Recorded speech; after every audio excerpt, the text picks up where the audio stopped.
Top quality और consistent performance के लिए सिर्फ सिल्वर पंप नाम याद रखना।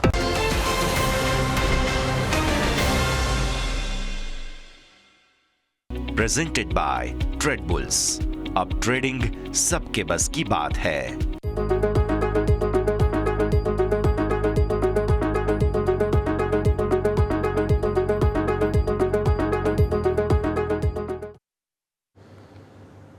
હેલો ગુડ મોર્નિંગ, સ્વાગત આપ સૌ કોઈનું ઓપનિંગ કેપિટલમાં. હું યશ આપના સાથે નવા સપ્તાહની કરી રહ્યા છીએ શરૂઆત. રેકોર્ડ હાઈ પર નજર છે અને વ્યાજ દરોના ઘટાડા બાદ હવે આપણા સૌ કોઈનું ફોકસ નવા ગ્રોથ પર છે. કઈ રીતે ભારતીય માર્કેટ્સ આગળ વધશે તે તમામ ચર્ચાઓ કરીશું, પણ શરૂઆત તો હેડલાઇન્સની સાથે જ કરીશું. ભારતીય શેર બજાર માટે મિશ્ર કારોબાર. ગિફ્ટ નિફ્ટી સામાન્ય ઘટાડો, એશિયન માર્કેટ મિશ્ર. મોંઘવારીના સારા આંકડાથી શુક્રવારે અમેરિકન બજાર તેજી સાથે બંધ થયા.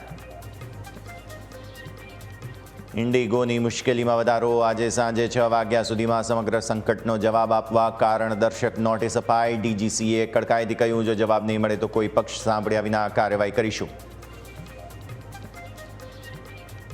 બાયોકોન ક્યુઆઈપી દ્વારા 4500 કરોડ રૂપિયા ભેગા કરશે. બાયોકોન બાયોલોજિક્સને 100% સબસિડિયરી બનાવાશે. કંપનીના બોર્ડે સબસિડિયરી બનાવવા માટે આપી મંજૂરી. આજથી વાયદામાં pre market session. Index futures અને સ્ટોક ફ્યુચર્સમાં પણ પ્રી માર્કેટ સેશન રહેશે, જો કે હાલમાં ઓપ્શનમાં નહીં થાય પ્રી માર્કેટ સેશન. 12 ડિસેમ્બરે ખુલશે આઈસીઆઈસીઆઈ પ્રો એએમસીનો આઈપીઓ. 2061થી 2165 રૂપિયાનો પ્રાઇસ બેન્ડ. ઇશ્યુ દ્વારા કંપનીની 10,600 કરોડ ભેગા કરવાની યોજના. ઓએફએસ દ્વારા પ્રમોટર વેચશે હિસ્સેદારી.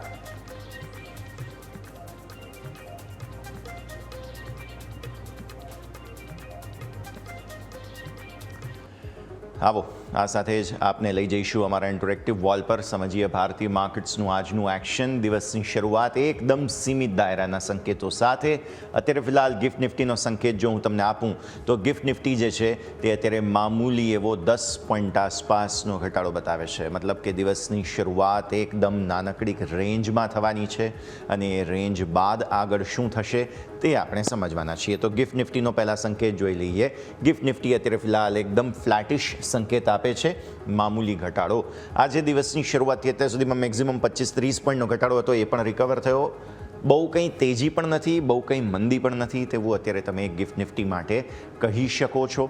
તો આ સ્થિતિ સૌથી પહેલાં તો તમે ધ્યાન પર રાખો કે ગિફ્ટ નિફ્ટી તમારો જે છે તે એકદમ શાંત સંકેતો આપી રહ્યો છે. અચ્છા, ગિફ્ટ નિફ્ટી શાંત છે તો શું ઇન્ટરનેશનલ માર્કેટ્સ પણ અત્યારે ફિલહાલ શાંત સંકેતો આપે છે? જવાબ છે હા. ડાઉ ફ્યુચર્સના સંકેતો પર નજર કરીએ તો ત્યાં પણ થોડી એવી ઘટાડાના સંકેતો અહીંયાથી ખાસ બની રહ્યા છે. એકદમ મામૂલી જુઓ, કોઈ પણ રેન્જ નથી, સાવ ઘટાડાના સંકેત બનતા જોવા મળી રહ્યા છે અને એ નાનકડી રેન્જ તમને અહીંયાથી ખાસ બનતી જોવા મળી રહી છે. તો આ પરિસ્થિતિ પર નજર રાખીશું. ઓકે, આગળ હવે એશિયન માર્કેટ્સ વગેરેના સંકેતો પર નજર કરી લઈએ. અમેરિકન માર્કેટ્સના ક્લોઝ પર નજર કરી લઈએ. તો પહેલાં તો અમેરિકન માર્કેટ્સનો ક્લોઝ નેક્સ્ટ સ્લાઇડ્સ હોય તો આપી દો. અત્યારે ફિલહાલ આપણે ડાઉના સંકેતોને એ બધા પર નજર કરી લઈએ. જુઓ, અમેરિકન માર્કેટ્સનો શુક્રવારનો ક્લોઝ જે છે તે મામૂલી મજબૂતી સાથેનો હતો.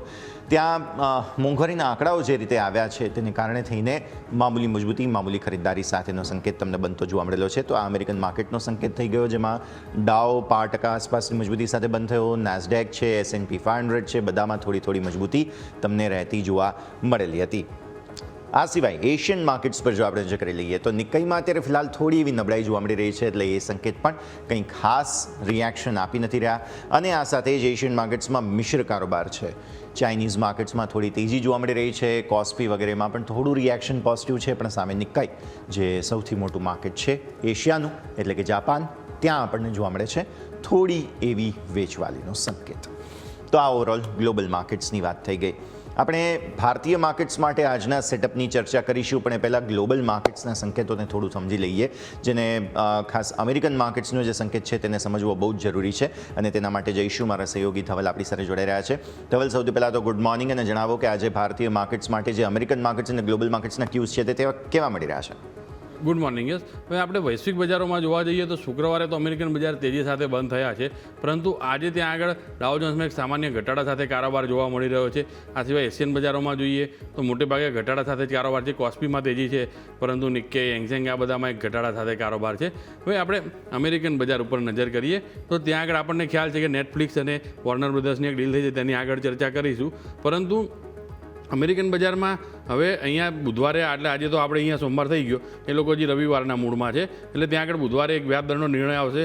અને આ વખતે વ્યાજદરનો જે નિર્ણય છે તે આપણા ભારતીય સમય પ્રમાણે જે 11:30 આવતો હતો તેની જગ્યાએ 12:30 એટલે કે 1 કલાક મોડો આવશે. અને જે પ્રેસ કોન્ફરન્સ છે તે 1 વાગે આવશે રાત્રે.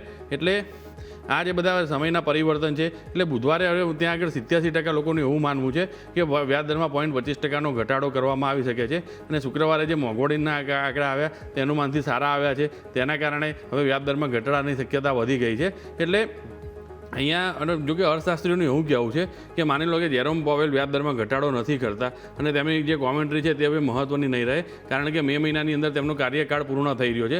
અને કેવિન એસેટ અત્યારે નવા ફેડ ચેરમેનની અધ્યક્ષતામાં સૌથી આગળ છે. અને આપણને ખ્યાલ છે કે કેવિન એસેટ કહી ચૂક્યા છે કે ભાઈ તે 3%ની અંદર વ્યાજદર લાવશે. એટલે કે જે ટ્રમ્પ સતત વારંવાર જેરોમ પોવેલ ઉપર વ્યાજદર ઘટાડવાનું એક પ્રેશર કરતા હતા, તો તેમને જેવા એક અધિકારી જોઈએ છે તે પ્રમાણેના અધિકારી કેવિન એસેટ મળી શકે છે. અને આપણને ખ્યાલ છે કે તે અત્યારે હાલમાં તેમના આર્થિક સલાહકાર પણ છે. અને આ સિવાય આપણને સ્કોટ બેસન્ટ પણ કહી ચૂક્યા હતા કે બની શકે છે કે ક્રિસમસની પહેલાં જ નવા ફેડ ચેરમેનની જાહેરાત કરી દેવામાં આવે.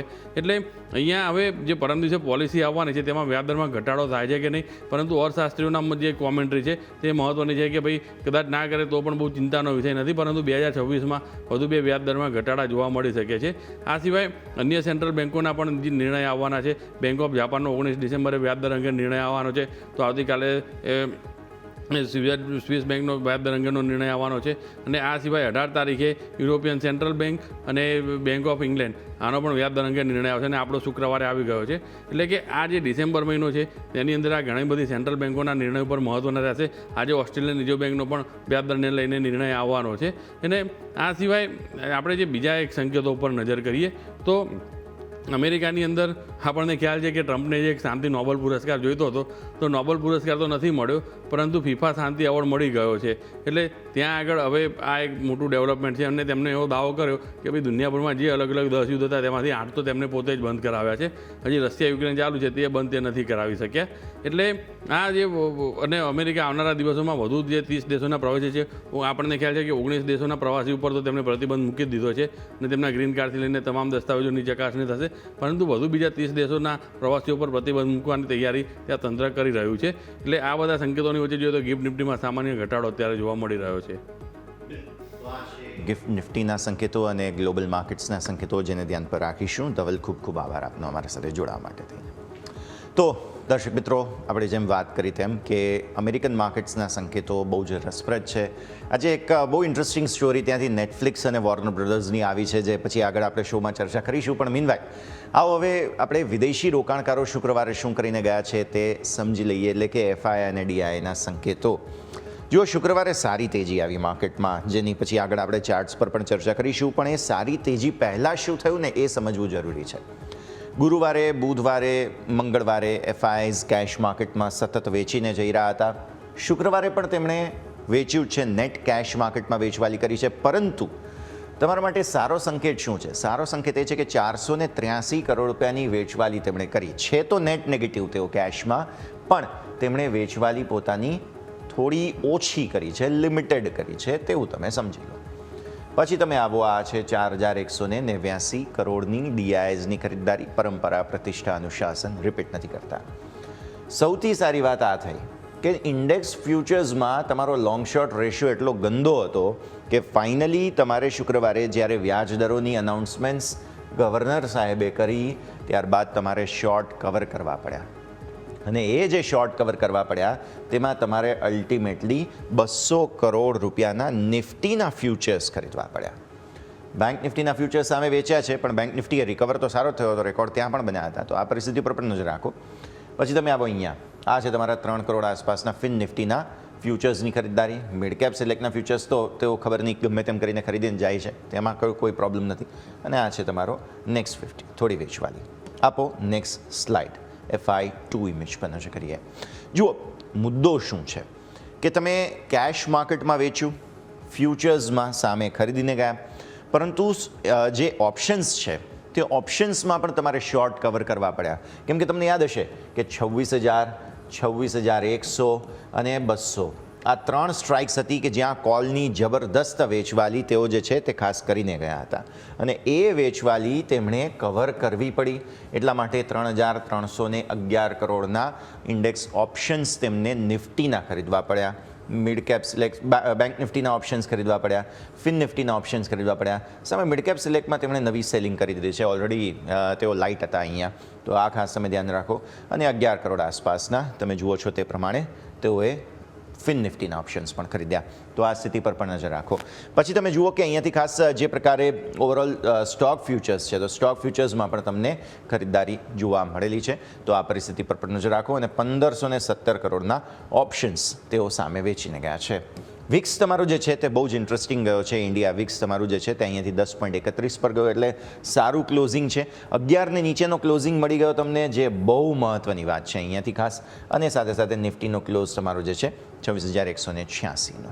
આવો હવે તમે આવો ડેઇલી ચાર્ટ્સ પર નિફ્ટીના ડેઇલી ચાર્ટ્સ પર નજર કરતાં આપણને સમજવા મળે છે કે બહુ મહત્વપૂર્ણ જે અમુક ચેન્જીસ હતા તે તમને અહીંયાથી ખાસ આવતા જોવા મળી રહ્યા છે.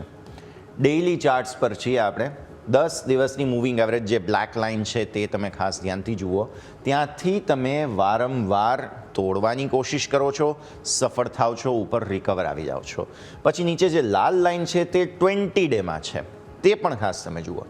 20 ડેમાં પર નજર કરતાં પણ તમને જોવા મળશે કે 20 ડેમાંથી જબરદસ્ત સપોર્ટ આવે છે, 20 ડેમાંથી જબરદસ્ત સપોર્ટ આવે છે, 20 ડેમાંથી અગેન જબરદસ્ત સપોર્ટ આવતો જોવા મળ્યો. અને ત્યાં સુધી કે તમારા લો બન્યા હતા તે દિવસના, એટલે કે શુક્રવારના 25,985થી ઉપર હાઈ બન્યા તમારા છેક ઉપરના તરફ 26,202.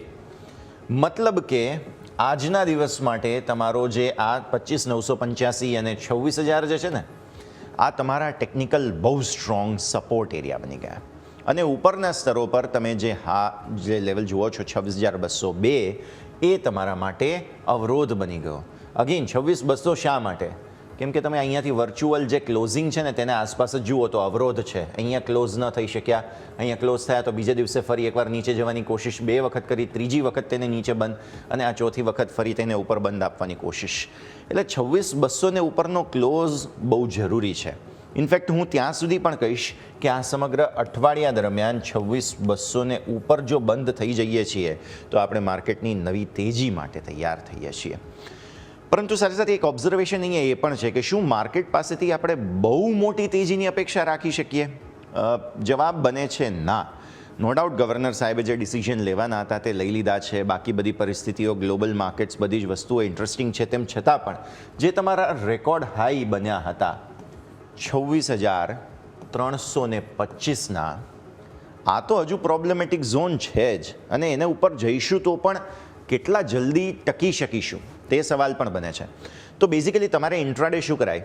26,000 દેખાય તો તમે ખરીદી લો, જો એટલો ઘટાડો આવે તો, જે હાલની સ્થિતિને જોતા લાગતો નહીં. પણ આ અઠવાડિયે પણ 26,000 આવે તો તમે ખરીદી શકો, બરાબર છે. કેમ કે 20 ડેમાં એક વખત તો તમે આવો જ છો, તો 20 ડેમાં દેખાય તો 26,077 પર તમારી 10 ડેમાં છે, જે આ જગ્યા બને છે. એટલે ઇન્ટ્રાડે માટે એ દેખાય તો તમે ત્યાંથી ખરીદી લો તો તમને એકાદો રિવર્સલનો ચાન્સ બને.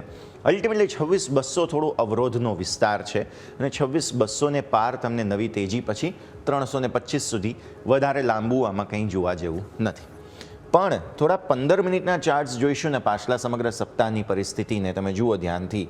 આ પાછલા સમગ્ર સપ્તાહની પરિસ્થિતિ છે. આ ડિસેમ્બરની 1 તારીખ અહીંયા કે જ્યાં તમે રેકોર્ડ બનાવેલો હતો, રાઈટ? એ જે તમે રેકોર્ડ બનાવેલો હતો ને, રેકોર્ડથી તમે સતત ઘટાડો બતાવ્યો. પછી તમે મંગળવારમાં આવી જાઓ, સોમવાર બાદ મંગળવારે પણ સતત ઘટાડો, બુધવારે તો હાલત જ ખરાબ થઈ ગઈ. પણ પછી બુધવારે આવ્યું રિવર્સલ બાદ તમે ગુરુવારે પણ જો બતાવ્યું પહેલાં ઘટાડો, પછી ફરી એકવાર રિકવરી, અને શુક્રવારે તો પછી 10 વાગ્યા, 10:15 વાગ્યા બાદ જે ગવર્નર સાહેબે અનાઉન્સમેન્ટ કરીને પછી શોર્ટ કવરિંગ આવી ગયું. 15 મિનિટના ચાર્ટ એમ કહે છે કે આ જે કન્જંક્શન ઝોન બન્યો ને, આ બે મૂવિંગ એવરેજીસનો જે 26,080 છે, બહુ ક્રુશિયલ સપોર્ટ છે. ઇન્ટ્રાડે અહીંયાથી તમે ડેફિનેટલી એક વખત ખરીદી શકો. બાય એન્ડ ડિપ્સ કરો તો તમને સારા તેજીના ચાન્સ બને. 26,080 અલ્ટિમેટ તમારા માટે તેજીની જગ્યા અહીંયાથી બને છે. અને પછી અગેઇન અવરોધ ક્યાં બને? આ જે એક કન્જંક્શન ઝોન બન્યો હતો ને જ્યાંથી નવી મંદી આવી તે, એટલે કે 26,275 આસપાસ તમારો ઇન્ટ્રાડે હર્ડલ બને છે. એટલે આ તમે બાય એન્ડ ડિપ્સ કરી હોય તો તમને આટલો પોઈન્ટ્સ કમાવાના ચાન્સ બને ઇન્ટ્રાડે. વધારે લાંબુ વિચારવાનું નથી. રેન્જમાં છીએ, ધીમે પણ મક્કમ ગતિએ આગળ વધી રહ્યા છીએ. હવે તમે આપો વીકલી ચાર્ટ્સ. પાછલું અઠવાડિયું વોલેટાઇલ, જેમ આપણે 15 મિનિટમાં જોયું કે વોલેટાઇલ રહ્યા. પહેલાં મંદી, બુધવારે ટ્રેન્ડ રિવર્સલ, ગુરુવારે ફરી મંદીના ચાન્સ, પણ સફળતા ન મળી, તેજી આવી. એટલે તમે એક બહુ ઇન્ટરેસ્ટિંગ પેટર્ન બતાવી. આખો ઘટાડો જે છે તે પચાવી લીધો.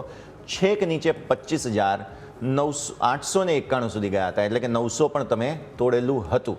અને ત્યારબાદ રિકવરી સારી આવી. 25,891થી ઉપર તમારા હાઈ બન્યા હતા પાછલા અઠવાડિયાના ઓપનના જ, જે હતા 26,325, રાઈટ.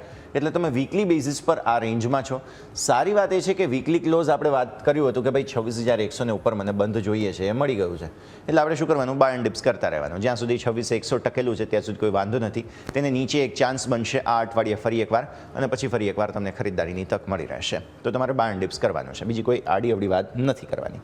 હવે આવો મંથલી બ્રેક. તમે જુઓ અહીંયાથી મંથલી પરિસ્થિતિમાં આપણે છેલ્લે રેકોર્ડ હાઈ જોયેલા હતા સપ્ટેમ્બરમાં, પછી સતત વેચવાલી જોઈ. ત્યારબાદ ખરીદદારી આવી ફેબ્રુઆરી આસપાસથી, ફરી એકવાર થોડી વેચવાલી, ફરી ખરીદદારી. પાછલો મહિનો પણ નવેમ્બર બહુ સરસ ગયો છે, અને ડિસેમ્બર મહિનામાં પણ સો ફાર સો ગુડ, કોઈ પ્રોબ્લેમ્સ નથી. એટલે જે ચાલે છે, જેમ ચાલે છે તેમ ચાલવા દો. બાય એન્ડ ડિપ્સ કરતા રહો. સમય આવશે, સારો તમને તક મળશે. એ તકની પરિસ્થિતિને તમે રાહ જુઓ અને ત્યારબાદ ખરીદો.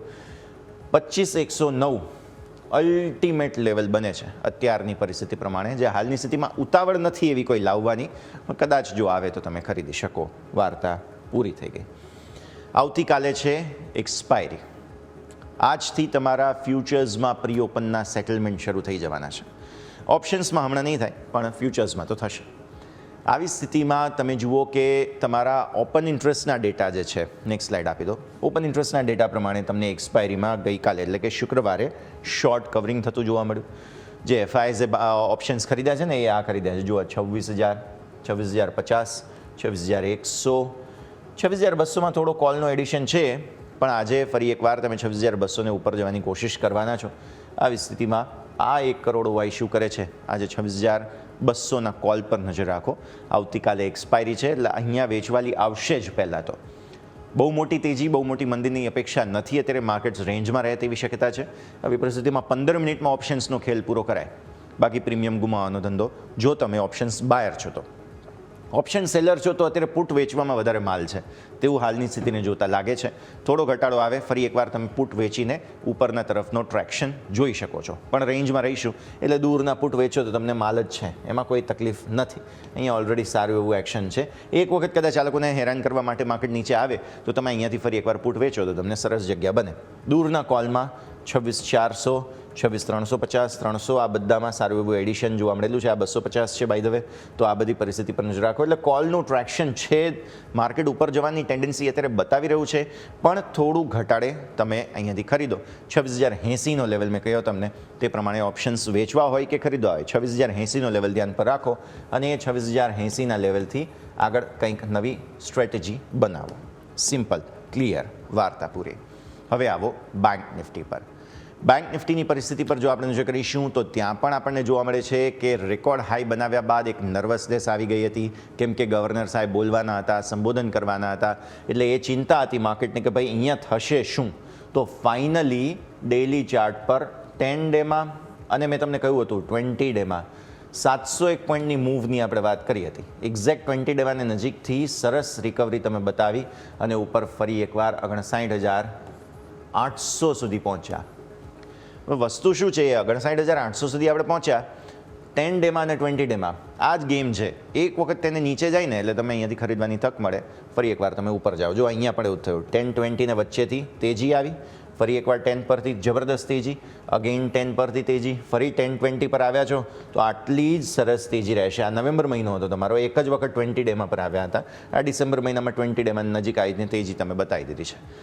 મતલબ કે 10 ડેમાં ને નીચે 2-3 વખત તમને બાઇંગ ઓપોર્ચ્યુનિટી માર્કેટ્સ આપે છે, એટલે ત્યાં જાય ત્યારબાદ તમે ખરીદદારી કરો અને એ લેવલ છે 59,374. બરાબર છે. 700-800 પોઈન્ટની મૂવ ઓલરેડી આવી ચૂકી છે. ધીમી પણ મક્કમ ગતિએ ફરી તમે રેકોર્ડ હાઈ જે તમારા બન્યા હતા તે તરફ આગળ વધી રહ્યા છો. ઉતાવળ ન કરો, ધીમી પણ મક્કમ ગતિએ બેંક નિફ્ટીને આગળ વધવા દો. હવે આવો આગળ. હવે તમે જુઓ તે છે 15 મિનિટના ચાર્ટ. જો અહીંયા પણ શું થયું હતું, પહેલાં શરૂઆતમાં મંદી બતાવવાની કોશિશ કરી માર્કેટ્સે, જે ડિસેમ્બર મહિનાની શરૂઆતથી. પછી તમે સતત ઘટાડા બાદ બુધવારે મધ્યાંતરમાં ચેન્જ બતાવી દીધો. તેજી ફરી એકવાર આવી. પછી આવ્યો ગુરુવારે ફરી એકવાર તમે જે ઘટાડામાંથી તેજી બતાવી અને કન્ફર્મેશન આપી દીધું કે ભાઈ ડબલ બોટમ બનાવી દીધું 15 મિનિટમાં અને હું જાઉં છું આગળ. બરાબર. શુક્રવારે એક નર્વસનેસ હતી શરૂઆતમાં. આ જે નર્વસનેસ આવી તેમાં મંદીવાળાએ પૂરો ટ્રાય કરી લીધો, પણ એમને સફળતા ન મળી અને પછી પાછી તેજી જ તમે અહીંયાથી ખાસ જોયેલી છે, જે ક્લિયરલી બતાવે છે કરવાનું છે બાય ઓન ડિપ્સ. લેવલ બને છે 59,400. ઘટાડે બાઇંગ ઓપોર્ચ્યુનિટી મળી રહેશે. નેક્સ્ટ તમે આવો અહીંયાથી ખાસ સાપ્તાહિક ચાર્ટ્સ પર. વીકલી ચાર્ટ્સ પર નજર કરતાં તમને જોવા મળશે અહીંયા પણ નિફ્ટી કરતાં બેંક નિફ્ટીના ચાર્ટ્સ વધુ પોઝિટિવ છે, પણ અહીંયા પણ શૂટિંગ સ્ટાર ટાઈપની જ કેન્ડલ બની છે. એટલે પાછલા અઠવાડિયાનો ઓપન હતો એ તમારો હાઈ બની ગયેલો હતો નિફ્ટીમાં પણ બેંક નિફ્ટીમાં પણ, એટલે એને ઉપર જવું થોડું મુશ્કેલ છે વીકલી ચાર્ટ્સ પ્રમાણે. પણ ટ્રેન્ડ તો હજુ પણ બાય એન્ડ ડિપ્સનો જ છે, તેજીનો જ છે. બસ આ એક લાલ કેન્ડલ બની છે એટલે આ અઠવાડિયાનો ક્લોઝ કેવો મળે છે ને તેના ઉપરથી આપણને નવું ડાયવર્જન્સ મંદી તરફનું આવે છે કે નહીં તે ખબર પડી જશે. તો આને પણ થોડો સમય આપી દો અને ત્યારબાદ આવો મંથલી ચાર્ટ્સ પર. તો મંથલી ચાર્ટ્સ પર પણ તમને જોવા મળશે સો ફાર સો ગુડ, કોઈ પ્રોબ્લેમ્સ નથી. ડિસેમ્બર મહિનાનું પહેલું અઠવાડિયું ગયું, સારું ગયું, બહુ ઓવર એનાલિસિસ કરવાની જરૂર નથી, જવા દો. હવે આવો ઓપન ઇન્ટરેસ્ટ પર. ઓપન ઇન્ટરેસ્ટની પરિસ્થિતિ પ્રમાણે જો આપણે જોવા જઈએ ને તો ઇન્ટરેસ્ટિંગ જગ્યા બની રહી છે. આપણે બેંક નિફ્ટીમાં કોલની એક્ઝિટ જોઈ 59,500 પર. જો આ લેવલને વારે વાત કરી હતી કે ભાઈ 59,500 બહુ ક્રુશિયલ છે, ધ્યાન રાખો. અને ફાઇનલી ત્યાંથી તમને તેજી આવી ગઈ. 16.66 લાખ ફૂટ છે અને અહીંયા 1.23 લાખ ફૂટ ગઈકાલે આવેલા છે. એક અવરોધ હજુ પણ 60,000નો છે, પણ અહીંયાથી પણ કોલની એક્ઝિટ થઈ ગઈ, જે ક્લિયરલી બતાવે છે કે હવે માર્કેટને તેજી તરફ જવું છે. પણ મને હજુ પણ બેંક નિફ્ટીમાં એકાદ ઝટકાનો એન્ટિસિપેશન છે. એટલે આ અઠવાડિયે હજુ પણ 59,500 નીચે થોડા જઈશું ને આપણે તો વધારે સારી તક મળશે તમને બાઇંગ માટેની. ઉતાવળ ન કરો, સમય આપો. એક વખત માર્કેટ ઘટાડો બતાવે પછી ખરીદો તો તમને સરસ પોઝિશનલી રિકવરી આપવાના ચાન્સીસ બની રહ્યા છે. તો આ વાત થઈ ગઈ નિફ્ટી બેંક નિફ્ટી બંનેની. મેં કહ્યું એમ ઘટાડે બાઇંગ ઓપોર્ચ્યુનિટી માર્કેટ આપે જ છે. ઉતાવળ ન કરો, થોભો અને રાહ જુઓ અને સાથે તમારો ઓપ્શન્સનો જો બાઇંગનો ઝોન છે મેક્ઝિમમ 15 મિનિટમાં તમે ત્યાંથી નીકળી જાઓ અને જો સેલિંગનો વ્યૂ છે તો દૂરના પુટ કમ્ફર્ટેબલી તમે વેચી શકો છો. એક વખત જો કોઈ ઝટકો આવે છે હેજિંગ કરો તમે કોલ બાય કરીને ત્યાંથી અને તમે પછી ફરી એકવાર નીચલા સ્તરેથી પુટ વેચશો, તમને ડેફિનેટલી કમાણી થશે અને થશે જ. વાર્તા પૂરી. તો આ છે ઇન્ડેક્સની ઓવરઓલ આજની સ્ટ્રેટેજી. સમય થઈ ગયો છે એક બ્રેક લેવાનો. બ્રેક બાદ હું સ્ટોક સ્પેસિફિક આજે કયા કાઉન્ટર્સ ધ્યાન પર રાખવા તેની ચર્ચા તમારા સાથે યથાવત રાખીશ.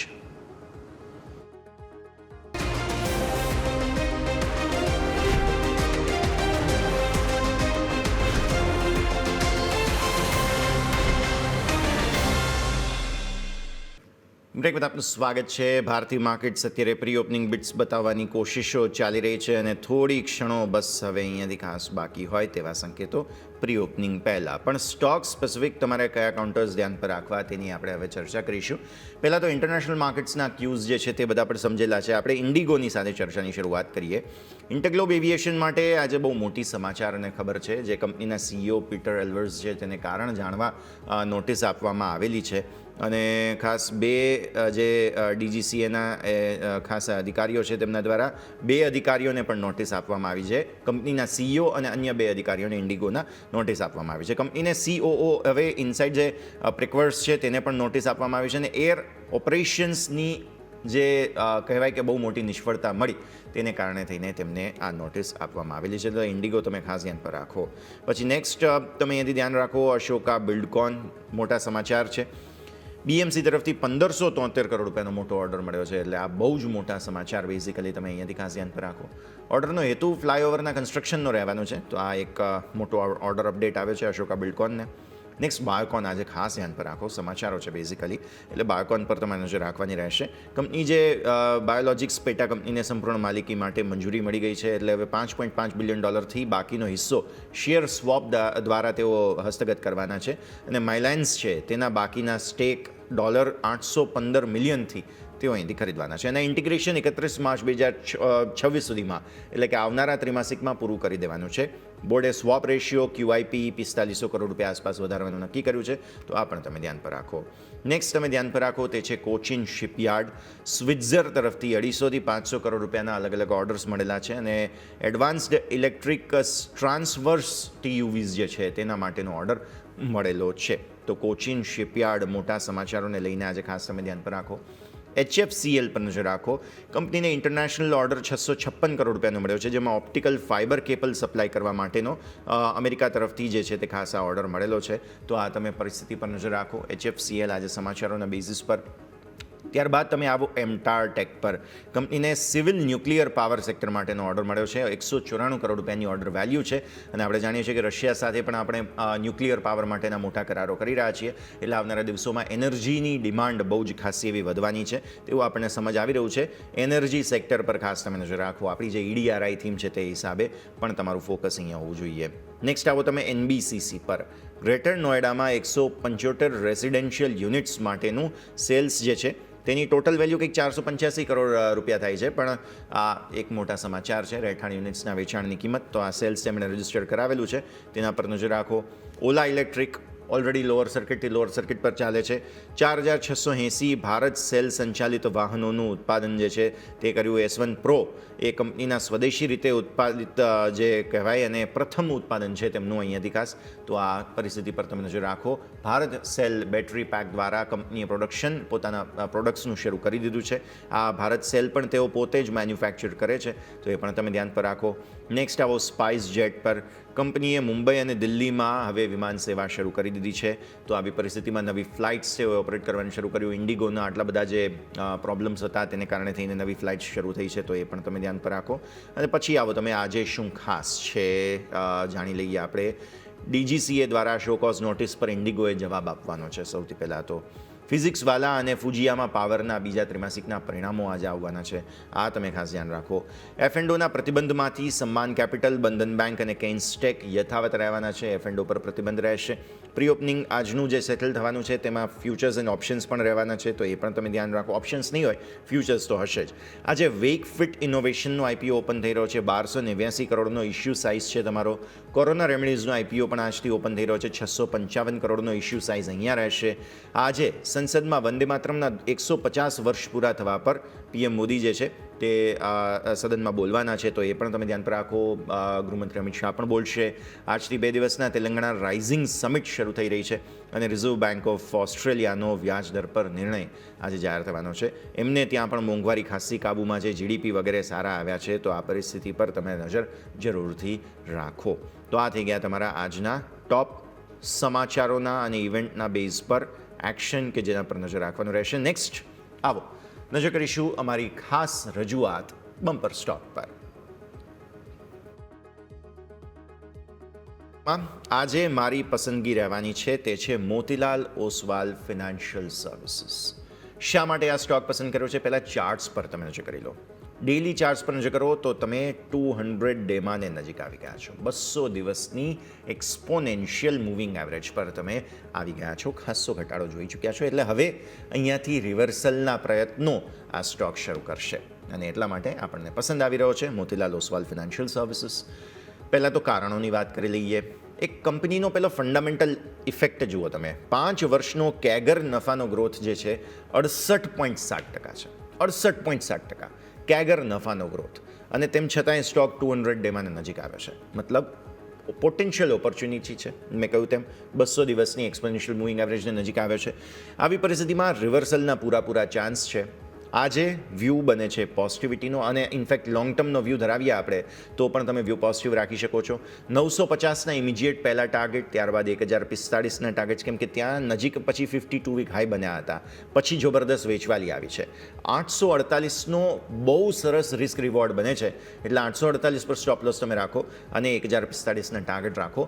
બહુ જ સરસ રિવર્સલના ચાન્સીસ મોતીલાલ ઓસવાલ ફિનાન્શિયલ સર્વિસીસમાં બની રહ્યા છે, તો આ સ્ટોક તમારા રડાર પર હોવો જોઈએ. તો બમ્પર સ્ટોકની આજની મારી પસંદગી પણ તમે જાણી ચૂક્યા છો. હવે આવો પ્રી ઓપનિંગ બિટ્સ પર.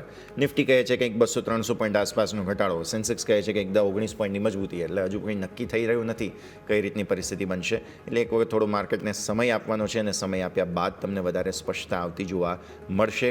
તે પહેલાં અત્યારની પરિસ્થિતિ પર આપણે અહીંયાથી ખાસ આ રીતે ફોકસ રાખીશું. તો માર્કેટની સ્થિતિ થોડો સમય લાગશે, પણ યસ, થોડી સમય બાદ તમને વધુ ક્લેરિટી મળશે.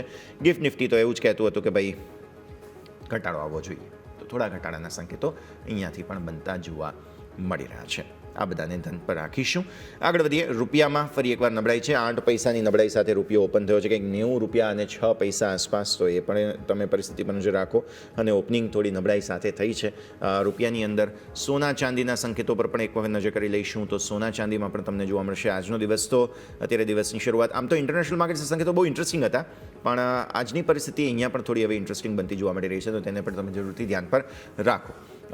આગળ થોડા ક્યુઝ આવશે, હજુ ગોલ્ડ સિલ્વરના ક્યુઝ થોડા આવવાના બાકી છે, હજુ પણ શરૂઆત થઈ રહી છે. પ્રી ઓપનિંગ બિટ્સની વધારે થઈ રહી છે, તો થોડો સમય આપો તો ત્યાં પણ તમને સોના ચાંદીના ક્યુઝ પણ આવતા જોવા મળશે. પણ કરન્સીમાં ડેફિનેટલી આપણને વ્યૂ બની રહ્યો છે. 8 પૈસાની નબળાઈ સાથે રૂપિયામાં શરૂઆત થઈ છે, એટલે આ પરિસ્થિતિ પર નજર રાખવાની રહેશે. હવે જુઓ, સ્ટોક સ્પેસિફિક આપણે ઘણા કાઉન્ટર્સની વાત કરી છે. આજે ફ્યુચર્સ અને ઓપ્શન્સની અંદર પણ તમને જે છે તે પ્રી ઓપનિંગ બિટ્સ આવવાની અત્યારે ફિલહાલ શરૂઆત થઈ રહી છે. તો નિફ્ટીના એ ફ્યુચર્સ જે છે તે પણ તમે ધ્યાન પર રાખો. ડિસેમ્બર ફ્યુચર્સમાં અત્યારે ફિલહાલ તમને પ્રીમિયમ એક્શન બનતું જોવા મળશે. પછી આગળના માટે સંકેતો જે પ્રી ઓપનિંગ બિટ્સના સંકેત છે તે આવતા જોવા મળવાના છે, તો આ પરિસ્થિતિ પર તમે નજર રાખતા રહો. આગળ સોના ચાંદીના ક્યુઝ છે તે હું તમને પછી બતાવીશ. ઇન્ટરનેશનલ માર્કેટમાં તો થોડું પ્રોફિટ બુકિંગ જરૂર જોવા મળી રહ્યું છે. અત્યારે હું ઇન્ટરનેશનલ માર્કેટના જો સોનાના સંકેતો કહું ને તો કંઈક મામૂલી એવા ઘટાડાના બની રહ્યા છે, અને $4,240 આસપાસના બનતા જોવા મળી રહ્યા છે સોના માટે થઈને. અને ચાંદીના સંકેતની જો આપણે વાત કરીએ તો ત્યાં પણ તમને જોવા મળશે મામૂલી ઘટાડો છે, પણ અગ્ર સાઈડને ઉપરથી વેચવાલી આવી હતી સોના ચાંદીમાં, એ પણ આપણે સ્થિતિ પર નજર રાખવાની રહેશે. ડોમેસ્ટિક માર્કેટ્સ માટેના સંકેતો પર પણ પાછી આગળ આપણે ફોકસ કરતા રહીશું. અત્યારે ફિલહાલ ફ્લેટ છે સોનામાં 16 પોઈન્ટ આસપાસમાં મામૂલી મજબૂતી, અને ચાંદી તમે જુઓ તો ત્યાં પણ તમને થોડે હવે નબળાઈના સંકેત, એટલે કંઈ ખાસ રિએક્શન એવું છે નહીં. હવે તમે સ્ટોક સ્પેસિફિક નજર રાખો. આજે ઇન્ડિગોનું સ્ટોક કઈ દિશામાં જાય છે ને તે ખાસ જોવાનું છે, કારણ કે ઇન્ટરગ્લોબ એવિએશન જે આપણે તમને કયું કારણ દર્શાવો નોટિસ આપવામાં આવી છે, તો આવી પરિસ્થિતિમાં એક બહુ ઇન્ટરેસ્ટિંગ મૂવ હવે અહીંયાથી ખાસ બતાવી શકે છે સ્ટોક. ફ્રી ફોલમાં છે 5,950 આસપાસ, 60 આસપાસથી સતત ઘટાડો બતાવે છે, અને ત્યાં ડબલ ટોપની પરિસ્થિતિ બની. ત્યારબાદ શુક્રવારે અમુક સમાચારો આવ્યા હતા, તેને કારણે નો ડાઉટ શેરમાં રિએક્શન આવ્યું. પણ આજે, અને બાય ધ વે 200 ડેમાને નીચે પણ છે ઇન્ડિગો, એટલે શું હવે બાય એન્ડ ડિપ્સ કરવાનો સંકેત બને છે કે નહીં? અને જે રીતે દેશની સૌથી મોટી એવિએશન કંપની છે, તો ફરી એકવાર તેને રિબાઉન્ડ પણ એવો સરસ મળી જશે કે કેમ, તે સવાલનો જવાબ આપણે મેળવવાની કોશિશ. હમણાં તો નહીં, ઉતાવળ નથી અત્યારે ફિલહાલ, પણ હા, આ સ્ટોકને નજર પર જરૂર રાખો તમે. 5,452નો એક લેવલ છે ઇન્ડિગોમાં, જેને ઉપરથી આજે કંઈક તો નવા જૂની થશે. અચ્છા, બીજો એક NBCCનો શેર છે આજે સમાચારોમાં, એક વખત તેના ચાર્ટ્સ આપણે જોઈ લઈએ. તો NBCCના ચાર્ટમાં જોવા મળે છે કે એ પણ પોતાની 50 દિવસ, માફ કરશો 100 દિવસની મૂવિંગ એવરેજને નજીક છે. શુક્રવારે એ તોડવાની કોશિશ કરેલી 111.25, ત્યાંથી રિવર્સલ બતાવ્યો છે. આજે 113 અને 111 આ બે લેવલ યાદ રાખો NBCC માટે, તેને ઉપર અને નીચે કંઈક થશે. એ સમાચારો છે પછી સ્ક્રીન પર બતાવી દઈએ. NBCCના સમાચારો છે એટલા માટે આપણે સ્ટોકની ચર્ચા કરી રહ્યા છીએ. તો NBCC બેઝિકલી 113 અને 111 પર નજર રાખો તમે. 112નો ક્લોઝ છે. આ બે લેવલને ઉપર કે નીચે કંઈક થશે. જો 113ને ઉપર ટકી જઈએ છીએ ને તો 115નો છેલ્લો હર્ડલ છે. આજે મોટા સમાચાર જરૂર છે. ઈ ઓક્શન દ્વારા એમણે અમુક રહેઠાણ વેચ્યા છે, તો આ સમાચારોને લઈને થોડી પોઝિટિવિટી આવે છે કે નહીં સ્ટોકમાં, તે પણ આપણે જોવાનું રહેશે. બીજું સમાચારોના બેઝિસ પર એક નેટફ્લિક્સના જે સમાચારો આવ્યા હતા એ તમને હું સ્ક્રીન પર બતાવી દઉં. અમેરિકામાં જેમ ભારતમાં જીઓ અને હોટસ્ટારની બહુ મોટી ડીલ થઈ, મર્જર થયું, એવી રીતે અમેરિકામાં આ બહુ મોટું મર્જર થઈ રહ્યું છે નેટફ્લિક્સ દ્વારા બહુ મોટું શોપિંગ કરવામાં આવ્યું અને વોર્નર બ્રધર્સ ડિસ્કવરી જેમની ઓનલાઈન પ્લેટફોર્મ છે તેને ખરીદવાની તેમણે જાહેરાત કરી. આ ડીલ જે છે તે $82.7 બિલિયન એટલે કે અંદાજે 6.88 લાખ કરોડ રૂપિયામાં થઈ છે અને ટેલિવિઝન બિઝનેસ સિવાય તમામ અન્ય બિઝનેસીસ જેમાં ફિલ્મ ડિવિઝન પણ આવી જાય એ તમામ બિઝનેસ માટેની ડીલ થઈ છે. ટોટલ જેટલી પણ ખાસ પ્રોસેસ છે તે પ્રોસેસ પૂરી કરવામાં 12 થી 18 મહિનાનો સમય લાગશે, પણ આ ડીલ પર નજર બનેલી છે તેવું ટ્રમ્પ સાહેબે કહ્યું છે. અને ટ્રમ્પ સાહેબે એમ પણ કહ્યું કે નેટફ્લિક્સનું માર્કેટ શેર ખૂબ વધારે છે અને હજુ પણ વધશે તેવું તેઓ કહી રહ્યા છે. માર્કેટ એક્સપર્ટ મિતેશ પંચાલ આપણી સાથે જોડાઈ રહ્યા છે. મિતેશ સર, સ્વાગત અને સૌથી પહેલાં તો ગુડ મોર્નિંગ. ભારતીય માર્કેટ્સ આ સપ્તાહની શરૂઆત સીમિત રેન્જમાં કરી રહ્યા છે. પાછલું અઠવાડિયું બહુ સારું ગયું છે. આ અઠવાડિયાની શરૂઆતમાં શું ફરી બાય ઓન ડિપ્સનો પર્સપેક્ટિવ રાખીશું કે સેલ ઓન રાઇઝ, અને શું સેટઅપ સાથે આ અઠવાડિયાની શરૂઆત કરી રહ્યા છો? Good morning sir. Good morning તમામ દર્શકોને. ડેફિનેટલી બાય ઓન ડિપ્સ તમે જે કીધું એ પ્રકારની રણનીતિ રાખવી જરૂરી છે, કારણ કે જો શુક્રવારનું સેશન તમે જોયું હોય તો નીચલા સ્તરોથી આપણને બહુ એક સારી રિકવરી મળી છે અને અમારા મત પ્રમાણે આઈ થિંક આવનારા એક દોઢ વીકની અંદર આપણે એક નવા હાઈ કરીશું. સૌથી વધારે સ્ટ્રેન્થ અમને જે લાગી રહ્યું છે એ બે પોકેટમાંથી આવી રહી છે. એક તો પ્રાઇવેટ બેન્ક્સનું રીરેટિંગ હવે પોસિબિલિટી છે કે ટેકનિકલી પ્રાઇવેટ બેન્ક્સનું રીરેટિંગ થાય, એટલે HDFC બેંક અમને આ લેવલ પર ઘણો સારો લાગી રહ્યો છે. Apart from that I think જો યસ તમે જોશો તો રિલાયન્સની અંદર એક સારું મોમેન્ટમ છેલ્લા 2-3 દિવસથી આવી રહ્યું છે. તો હાફ એન આવર ચાર્ટ અને આવરની ચાર્ટ ઉપર રિલાયન્સ પણ બહુ સારું લાગી રહ્યો છે. તો રિલાયન્સ અને HDFC બેંકના ચાર્ટના સ્ટ્રક્ચર પ્રમાણે અમને એવું લાગી રહ્યું છે કે એક મચ અવેટેડ જે પુશ છે એ પુશ જે ઇન્ડેક્સને છે એ મળશે અને going forward I think index 1 થી 1.5 અઠવાડિયાની અંદર આપણને નવો હાઈ કરતા જોવા મળે તો પણ નવાય નહીં. તો આ લેવલ ઉપર બાય ઓન ડિપ્સની રણનીતિ રાખવી એડવાઇઝેબલ રહેશે. બાય ઓન ડિપ્સની રણનીતિ રાખવાનો વ્યૂ બની રહ્યો છે. માર્કેટ સેટલ થયા થોડા એવા ઘટાડા પર. બેંક નિફ્ટી બેઝિકલી 100 પોઈન્ટનો ઘટાડો બતાવે છે. નિફ્ટી 26 પોઈન્ટનો ઘટાડો બતાવે છે. મિડ કેપ એકદમ ફ્લેટ અને સ્મોલ કેપમાં પણ મામૂલી ઘટાડો. સર, લેવલ્સની તો આપણે વાત કરી, પણ મિડ કેપ અને સ્મોલ કેપ પાછલા અઠવાડિયા સ્મોલ કેપ બેઝિકલી બહુ ચિંતા અપાવી રહ્યા છે અને બ્રોડર માર્કેટ્સમાં બાઇંગ આવી નથી રહ્યું. એટલે માત્ર ને માત્ર નાણાંનો પ્રવાહ અત્યારે જે છે તે લાર્જર જે પ્લેયર્સ છે ઇકોનોમીના તેના પર છે. કઈ રીતે જોઈએ સર આ પરિસ્થિતિને? અને સ્મોલ કેપ શું તમને હજુ પણ લગાડ લાગી રહ્યા છે થોડા પાછળ રહેશે? ડેફિનેટલી તમે બહુ સારો પોઈન્ટ રેઝ કર્યો છે. તો ઘણા સમયથી તમે જુઓ તો ડેફિનેટલી એક સ્મોલ અને મિડ કેપની અંદર રેલી જોવા મળતી નથી. અને આપણે જે રીતે જોયું કે ભલે ઇન્ડેક્સ ઓલ ટાઈમ હાઈ ઉપર હોય પણ પોર્ટફોલિયોની રિકવરી થઈ નથી. આનું પ્રમુખ કારણ એ છે અમારા મત પ્રમાણે કે જે રીતનું વીકલી સેટઅપ, જે રીતના મંથલી સેટઅપ ચાર્ટ્સની અંદર આવવા જોઈએ એ રીતના આવી નથી રહ્યા. અને આનું કદાચ એક કારણ એ પણ હોઈ શકે, જો કે હું ફંડામેન્ટલ એનાલિસ્ટ નથી, છતાં પણ અમને એવું લાગી રહ્યું છે કે ક્યાંક ને ક્યાંક અર્નિંગનું પુશ નહીં મળે ત્યાં સુધી આખી જે મિડ કેપ અને સ્મોલ કેપની રેલી છે એની અંદર હજી થોડો પોઝ જોવા મળશે. તો આઈ થિંક આવનારા એક ક્વાર્ટર પછી એટલે ડિસેમ્બર ક્વાર્ટરના રિઝલ્ટ જે છે એ જાન્યુઆરીની અંદર સ્ટાર્ટ થશે. આઈ થિંક કદાચ આપણને જાન્યુઆરીથી માર્ચ ક્વાર્ટરની અંદર મચ અવેટેડ જે પુશ છે જે સ્મોલ કેપ અને મિડ કેપમાં જોવા મળવો જોઈએ એ મળશે. ત્યાં સુધી આઈ થિંક યસ જે આખી રેલી છે એ લાર્જ કેપ લેડ જ રહેશે. બિલકુલ લાર્જ કેપ બેઝડ બની રહેશે. સર, સ્ટોક સ્પેસિફિક આપની રેકમેન્ડેશન જાણી લઈએ આજે. કયા કાઉન્ટર પર ફોકસ? બે કાઉન્ટર પર ફોકસ છે. આઈ થિંક પહેલું તો એસ્ટ્રલ છે. ઘણી બધી વખત લોઅર લેવલથી આપણને બહુ જ સ્ટ્રોંગ બાઇંગ જોવા મળ્યું છે એસ્ટ્રલની અંદર અને અમને એવું લાગી રહ્યું છે કે ગોઈંગ ફોરવર્ડ એસ્ટ્રલ જે છે એક બહુ સ્ટ્રોંગ રીરેટિંગની અંદર અને રીરેટિંગનો કેન્ડિડેટ છે. થોડું નીચના લેવલથી ડેફિનેટલી એક બાઇંગ મિસિંગ થઈ રહ્યું છે, પણ જે રીતે પેટર્ન અત્યારે અમને લાગી રહી છે અને જે રીતે ચાર્ટ પેટર્ન વીકલી એસ્પેશિયલી જે ચાર્ટ છે એની પર સ્પોટ થઈ રહ્યું છે એ રીતે આઈ થિંક 1420 રૂપિયાના સ્ટોપ લોસથી યસ જો આપણે એસ્ટરની અંદર ટ્રેડ લેવામાં આવે તો ઉપરની અંદર 1480 અને 1500 ટાર્ગેટ આપણને જોવા મળે. બીજું અમને આ લેવલ ઉપર મારુતિ બહુ સારી લાગી રહ્યું છે. ઓટોપેકની અંદરથી મારુતિ તમે જુઓ તો એક 15,800ની ઉપર સસ્ટેનેબલ અપસાઇડ જોવા મળી છે. 16,200નો ભાવ છે, તો આઈ થિંક 16,200 રૂપિયાએ આપણે મારુતિ લેવું જોઈએ. 15,800ના સ્ટોપ લોસથી આઈ થિંક 16,900 17,200ના ટાર્ગેટ્સ આવનારા દિવસોમાં જોવા મળે. તો એસ્ટર અને મારુતિ આ લેવલ ઉપર અમને સારા લાગી રહ્યા છે. એસ્ટ્રલ મારુતિ બંને પર નજર રાખવાની રહેશે. 15,800ના સ્ટોપ લોસ સાથે અહીંયા મારુતિમાં જગ્યા 16,900 17,200 સુધી બનતી જોવા મળી રહી છે.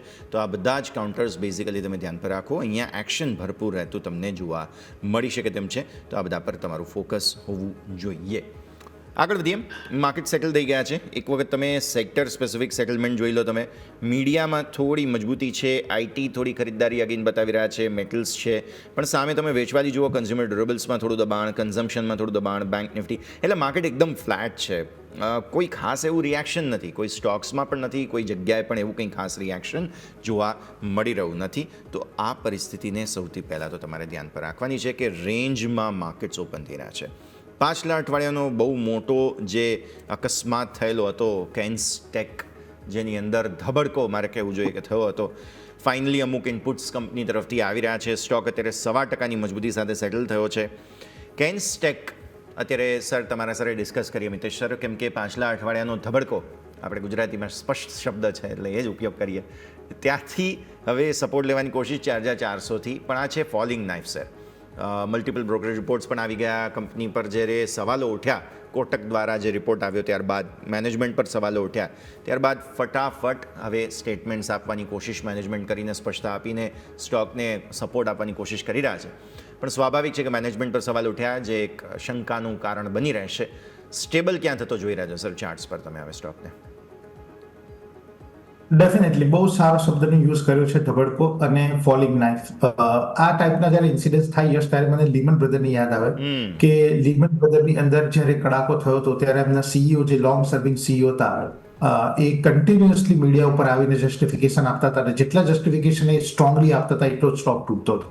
તો જ્યારે આ ટાઈપની એક બહુ મોટો કડાકો કે ધબડકો થાય સ્ટોકની અંદર, ત્યાર પછી નીચેના લેવલ્સ જોવા બિલકુલ હિતાવહ નથી, કારણ કે આમાં એક ડેડ બાઉન્સ આવીને પાછો સ્ટોક જે છે એ બહુ સ્ટ્રોંગલી નીચે આવી શકે છે. આપણે ઘણા બધા સ્ટોક્સની અંદર પાસ્ટમાં બી આવું જોયું છે, કારણ કે જ્યારે મેનેજમેન્ટ ઇન્ટિગ્રિટી ઉપર ક્વેશ્ચન્સ આવે છે ત્યારે કોઈ પણ પ્રકારના ફંડામેન્ટલ્સ કે નીચેના લેવલ્સ કામ નથી કરતા. તો ટેકનિકલી અત્યારે પોઝ છે.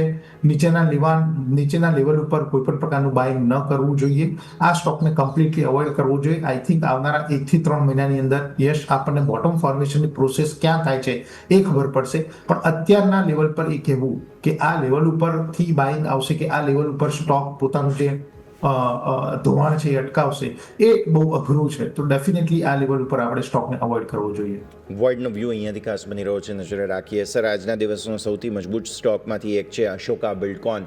બીએમસી દ્વારા એક ફ્લાયઓવર માટેનો ઓર્ડર મળ્યો છે અને બહુ મોટો ઓર્ડર છે, 1,500 કરોડ પ્લસનો ઓર્ડર છે, જેના માટે સ્ટોક બેઝિકલી એક્શનમાં આજે જોવા મળી રહ્યો છે. 2-2.5% આસપાસની મજબૂતી છે. કઈ રીતે જુઓ છો સર અશોકા બિલ્ડકોનને? તમે જો અશોકા બિલ્ડકોનનો ચાર્ટ જુઓ તો I think going forward stock જે છે એ બહુ જ એક સારું રીરેટિંગ આપશે. અમારું જે ઇનિશિયલ હર્ડલ હતું એ 158 રૂપિયાનું હતું. 158 રૂપિયાની ઉપર સ્ટોકે સસ્ટેન કર્યું છે, અને આમ બી અમારી અત્યારે બહુ જ સ્ટ્રોંગ એક રીરેટિંગ ચાર્ટના બેઝિસ ઉપર નિફ્ટી રિયાલિટી ઇન્ડેક્સની અંદર થઈ છે, ને અમને આખું રિયાલિટી પેક બહુ સારું લાગી રહ્યું છે. તો એ જ શૃંખલાની અંદર આ સ્ટોક છે.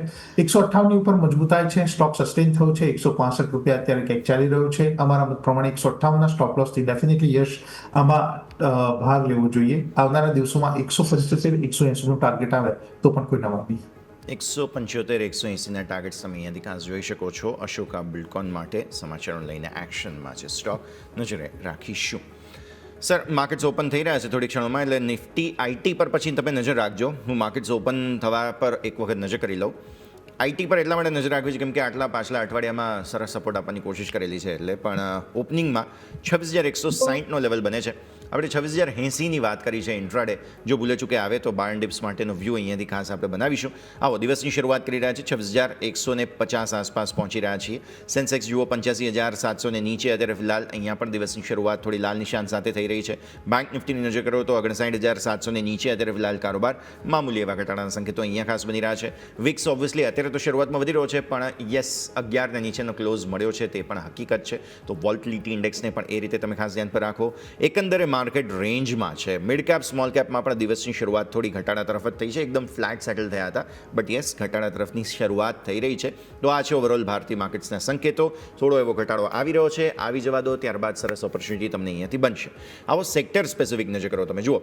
આઈટી અને મીડિયા બે સેક્ટર ઇન્ડેક્સ છે કે જેમાં થોડી ખરીદદારી, એમાં પણ આઈટીમાં પણ થોડું ધીરે ધીરે દબાણ આવ્યું છે, પછી ચર્ચા કરીશું આગળ, પણ તમે નજર કરી લો એ ખાસ મીડિયા અને આઈટીમાં થોડી ખરીદદારી છે. બાકી ડિફેન્સ મેજર વેચવાલી, પુતિન સાહેબ ગયા અને ડિફેન્સ ડીલ આ તે બધાની કોઈ ડિટેલ્સ એવી કંઈ ખાસ નથી મળી, એને કારણે થઈને મે બી પ્રોફિટ બુકિંગ છે, યુફોરિયા થોડો ઓછો થઈ રહ્યો છે, 0.5% આસપાસની વેચવાલી. રિયલ એસ્ટેટ સરે થોડો વ્યૂ પોઝિટિવ આપેલો છે લોંગ ટર્મના હિસાબે, તો 887 પર છે. નિફ્ટી રિયલ્ટી 880નો લેવલ મને બહુ ક્રુશિયલ લાગે છે. નિફ્ટી રિયલ્ટી માટે ચર્ચા કરીશું આગળ. 0.5% ઘટાડો. કન્ઝમ્પશન જુઓ 0.5% આસપાસની વેચવાલી છે. સીપીએસઈ પીએસઈ થોડી વેચવાલી છે. કન્ઝ્યુમરેબલ્સ, હેલ્થ કેર, ફાર્મા આ બધામાં થોડી વેચવાલી જોવા મળી રહી છે. પણ માત્ર ને માત્ર આજે મીડિયા સેક્ટર છે કે જે થોડો રંગ રાખી રહ્યું છે તેજીનો. બાકી ઓવરઓલ બધી જ જગ્યાએ નર્વસનેસ તમને જોવા મળી રહી છે અને ઇન્ડેક્સના સોફાર લો બન્યા છે 26,127ના. નિફ્ટી આઈટીની આપણે વાત કરવી છે મિતેશ સર. પાછલું અઠવાડિયું બહુ મહત્વનું રહ્યું, ઇન્ટરેસ્ટિંગ રહ્યું અને હવે અહીંયાથી નિફ્ટી આઈટી જે છે તે તમને જોવા મળે છે સપોર્ટ લેવાની કોશિશ કરતો. હવે રૂપિયાની નબળાઈ એક તરફ અને બીજી તરફ ગ્લોબલ માર્કેટ્સ થોડા સ્ટેબલ થઈ રહ્યા છે. એઆઈ પર ભરોસો આવી રહ્યો છે લોકોને, બબલ છે નથી તેને લઈને હજુ ચર્ચા ચાલી રહી છે. આ બધા વચ્ચે ભારતીય આઈટી સ્ટોક્સ પહેલાં તો કઈ દિશામાં? ઇન્ફોસિસ, ટીસીએસ બંને બહુ સરસ રિટર્ન્સ આપ્યા છે 1-2 અઠવાડિયામાં. કઈ રીતે જોઈએ બંનેને? ડેફિનેટલી એક ડિસ્ક્લેમર આપું તો નિફ્ટી આઈટી અને નિફ્ટીના પ્રમુખ સ્ટોક્સ ઉપર, લાર્જ કેપ સ્ટોક્સ ઉપર અમારું already buy side trade formation છે, તો અમારા ક્લાયન્ટ્સ ડાયરેક્ટલી એમાં બાય સાઇડ ટ્રેડ ફોર્મેશન હોઈ શકે છે. વાત કરીએ નિફ્ટી આઈટી ઇન્ડેક્સની તો ઓક્ટોબર 3, 2025ના અઠવાડિયાની અંદર એને લો બનાવ્યો 33,432નો અને ત્યાર પછી વીકલી કેન્ડલ જુઓ તો તમે ઉત્તરોત્તર હાર્ટ ઓફ હાર બોટમ ફોર્મેશન બનાવ્યું છે. હવે અહીંયા આગળ એક 39,519નો એટલે 39,500નું એક હર્ડલ બની રહ્યું છે ઇન્ટરમીડિયેટ, જે હાઈ બનાવ્યો હતો 4 જુલાઈ 2025. જે રીતનું છેલ્લા 4 વીકથી હાર્ટ ઓફ હાર બોટમ ફોર્મેશન બની રહ્યું છે, યસ અમને એવું લાગી રહ્યું છે કે ગોઈંગ ફોરવર્ડ 39,500 એ આ ઇન્ડેક્સે ક્રોસ કરી દેશે અને નવી ટેરિટરીની અંદર એન્ટર થશે, જેમાં ઉપરના એના ટાર્ગેટ રહેશે 41,500ના. તો ડેફિનેટલી આ લેવલ ઉપર આપણે પ્રમુખ જે 3 સ્ટોક છે જેની ઉપર અમારી ખરીદારી નો એક વ્યૂ રાખેલો છે એ જ અહીંયા આગળ રીટ્રેડ કરીશ. ઇન્ફોસિસ, ટીસીએસ અને વિપ્રો આ 3 દિગ્ગજ જે સ્ટોક્સ છે એની અંદર અમારી ઓલરેડી ખરીદારી છે. અત્યારે પણ લેવલ પર અમે ખરીદારી રાખીએ છીએ અને લાસ્ટ ટાઈમ પણ આપણે કીધું હતું કે કારણ કે આઈટીનું બાસ્કેટ થોડુંક મોટું છે, જો એમાં Dixon technology, HCL tech, Cyient એ બધી વસ્તુ તમે એડ કરો તો એક રિટેલર માટે ઘણું અઘરું બની જાય છે આઈટીના બાસ્કેટ અથવા તો આઈટીના પેકને ખરીદવું. તો લાસ્ટ ટાઈમ પણ આપણે યશ કીધું હતું કે there are sector specific mutual funds કે જ્યાં તમે એક નાના રોકાણથી આખા આઈટી સેક્ટરને તમારી પોર્ટફોલિયોમાં લઈ શકો છો. તો આઈ થિંક અત્યારે આઈટી સેક્ટરની અંદર લમસમ રોકાણ મ્યુચ્યુઅલ ફંડની સ્કીમોમાં કરી 5,000, 10,000, 1 લાખ રૂપિયાનું અને તમે આખું આઈટી સેક્ટર તમારા બાસ્કેટ એટલે પોર્ટફોલિયોની અંદર રાખી શકો છો. જો તમે ઇન્ડિવિજ્યુઅલ સ્ટોક્સ લેવા જશો તો ક્યાંક ને ક્યાંક એ રોકાણ વધી જશે અને એટલું એક્સપોઝર નહીં મળે જેટલું એક સ્કીમમાં મળે છે. તમને ખ્યાલ છે યશ કે એક સ્કીમની અંદર જ્યારે સેક્ટર સ્પેસિફિક વાત કરીએ તો એમાં 25-30 સ્ટોક્સ એ લોકો લઈ લે છે. હવે મને 5,000 રૂપિયા કે 10,000 રૂપિયા રોકી અને ટેકનિકલી પોર્ટફોલિયોની અંદર 10 કે 15 કે 20 સ્ટોક ડાયરેક્ટ ખરીદવા છે તો એ શક્ય નથી, કારણ કે દરેકની ટિકિટ સાઇઝ વધારે છે. તો અત્યારે અમે પણ અમારા નાના રોકાણકારોને ભલામણ કરી છે કે તમે સેક્ટર સ્પેસિફિક મ્યુચ્યુઅલ ફંડ જે છે આઈટીના એની અંદર બાયસાઇડ ટ્રેડ ફોર્મેશન કરો, લમસમ કરો અથવા તો એસઆઈપી કરો આવનારા 1 વર્ષ માટે, અને જો તમારો હોરાઇઝન આવનારા 3 વર્ષ માટેનો છે તો ડેફિનેટલી બહુ જ સારા રિટર્ન તમને આઈટી સેક્ટર આપશે. તો વ્યૂ આ પ્રમાણે અહીંયાથી નિફ્ટી આઈટી પર આજે દિવસની શરૂઆતમાં બની રહ્યો છે. આજના દિવસનો ધબડકો જો જોવો હોય તો તે ઇન્ટરગ્લોબ એવિએશન. સમાચારો ફરી એકવાર સ્ક્રીન પર બતાવી દઈએ.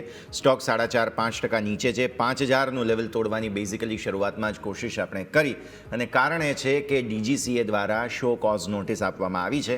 આજના જ દિવસમાં જવાબ આપી દેવો પડશે કે શા માટે આટલું બધું ખરાબ પરિસ્થિતિ પર આવીને ઊભા તમે કે જ્યાં તમે ફ્લાઇટ્સ કેન્સલ કરવી પડે છે જસ્ટ બિકોઝ તમારા પાસે એટલો જરૂરી હોય તેવો સ્ટાફ નથી. તો આવું તો શું મિસમેનેજમેન્ટ થયું તે તમે અહીંયાથી ખાસ સમજો. તો ઇન્ડિગો અત્યારે ફિલહાલ મેજર વેચવાલી પર છે. સર કઈ રીતે જોઈએ ઇન્ડિગોને અને અહીંયાથી આગળની શું પરિસ્થિતિ તમે જોઈ રહ્યા છો? કેમ કે આજે તો મેજર 5% સુધીની વેચવાલી જોવા મળી રહી છે.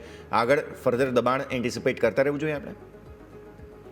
ડેફિનેટલી એન્ટિસિપેટ કરતા રહેવું જોઈએ, કારણ કે ટેકનિકલી જે લેવલ હતું 5220નું 5220 એ તૂટી ગયું છે અને તમે જુઓ તો આજનો ઇન્ટ્રાડે લો પણ 5,037નો છે, જો કે ડેફિનેટલી અત્યારે 5187 એ ફ્યુચર ટ્રેડ કરે છે. પણ અમારા મત પ્રમાણે ગોઈંગ ફોરવર્ડ ડેફિનેટલી ઇન્ડિગોની અંદર પ્રેશર રહેશે $4,800 લેવલ્સ ટેકનિકલી આવે એવું લાગી રહ્યું છે. તો ડેફિનેટલી આ લેવલ પર શોર્ટ કરવાની સલાહ નહીં રહે, કારણ કે ન્યૂઝ બેઝ હવે બધું ચાલશે. ફોર એક્ઝામ્પલ, આજે જે તમે ફંડામેન્ટલ ન્યૂઝ આપ્યા, હવે કોઈ રિસ્પોન્સ ઇન્ડિગો પોઝિટિવ કરે છે તો કાલે ગેપ અપ પણ ખુલી શકે છે. પણ આઈ થિંક ઉત્તરોત્તર આવનારા 1 થી 3 મહિનાની અંદર ઇન્ડિગો જે છે એ નીચેમાં 4849 એટલે 4800-4900 લેવલ્સને ટચ કરે એવું લાગી રહ્યું છે. વેચાણ કરી એટલે શોર્ટ કરી અને ટ્રેડને એક્ઝિક્યુટ કરવો હિતાવહ નહીં રહે, પણ આ એક એક્સલન્ટ બોટમ ફોર્મેશન છે. કારણ કે યસ, તમને બી ખ્યાલ છે કે મોટાભાગના સ્લોટ્સ અને એ જગ્યાએ જ્યાં સર્વિસેબલ એરિયા નથી ત્યાં આગળ ઇન્ડિગોનો મોનોપોલી છે. તો આજે ને કાલે આ પ્રોબ્લેમ સોલ્વ થશે. તો મારા મત પ્રમાણે વેચી અને નફો કર્યા કરતા આઈ થિંક નીચેમાં બાયો ડિપ્સ કરી અને જો આ સ્ટોક્સને પ્લે કરવામાં આવે તો આવનારા 1 થી 3 મહિનામાં સારું એવું રિટર્ન બને. તો 4800 થી 4900, 4800 થી 4900 ની વચ્ચે જો સ્ટોક્સ આવે છે તો ડેફિનેટલી એમાં ખરીદારી કરવી જોઈએ. ઓકે, ઘટાડે ખરીદારીનો વ્યૂ અહીંયાથી ખાસ બનતો જોવા મળી રહ્યું છે. તો ઇન્ડિગો પર તમે જરા રાખો, બાય ડિપ્સ કરો. દેશની આમ પણ સૌથી મોટી એવિએશન કંપની છે, એટલે અત્યારે જે પરિસ્થિતિ ખરાબ બની છે, નો ડાઉટ તેઓ સુધારો કરવાની કોશિશ કરશે. હવે ઇન્ડિગોની ફ્લાઇટ લો કે ના લો, પણ શેરમાં અત્યારે રોકાણ કરવા જેવું છે એ પરિસ્થિતિને ખાસ ધ્યાન પર રાખવાની છે. આગળ વધીએ. આજે એક બ્રોકરેજ રિપોર્ટ આવે છે બજાજ ફિનસર્વ પર મોતીલાલ ઓસવાલ તરફથી. સર, 950 અને 1045 બે ટાર્ગેટ્સ છે, 848નો સ્ટોપ લોસ છે. તેમનું એવું કહેવું છે કે 5 વર્ષનો કેગર નફાનો ગ્રોથ 68.7% છે અને 200 આસપાસ છે કંપની, અને પ્લસ એનબીએફસી રેટ કટ જો થયો છે ઇનફેક્ટ, તો એનબીએફસી સેક્ટરને ખાસો ફાયદો થશે. તો બેઝિકલી બજાજ ફિનસર્વ તમે અહીંયાથી ખાસ ધ્યાન પર રાખો. સર, કેવો લાગી રહ્યો છે તમને સ્ટોક? આમ પણ ચાર્ટ્સ ખાસ્સા એવા પીટાઈ ચૂક્યા છે. ફંડામેન્ટલી વ્યાજદરોના ઘટાડા પછી તમને એવું નથી લાગતું કે આ સ્ટોકને થોડો ફાયદો મળવો જોઈએ? ડેફિનેટલી.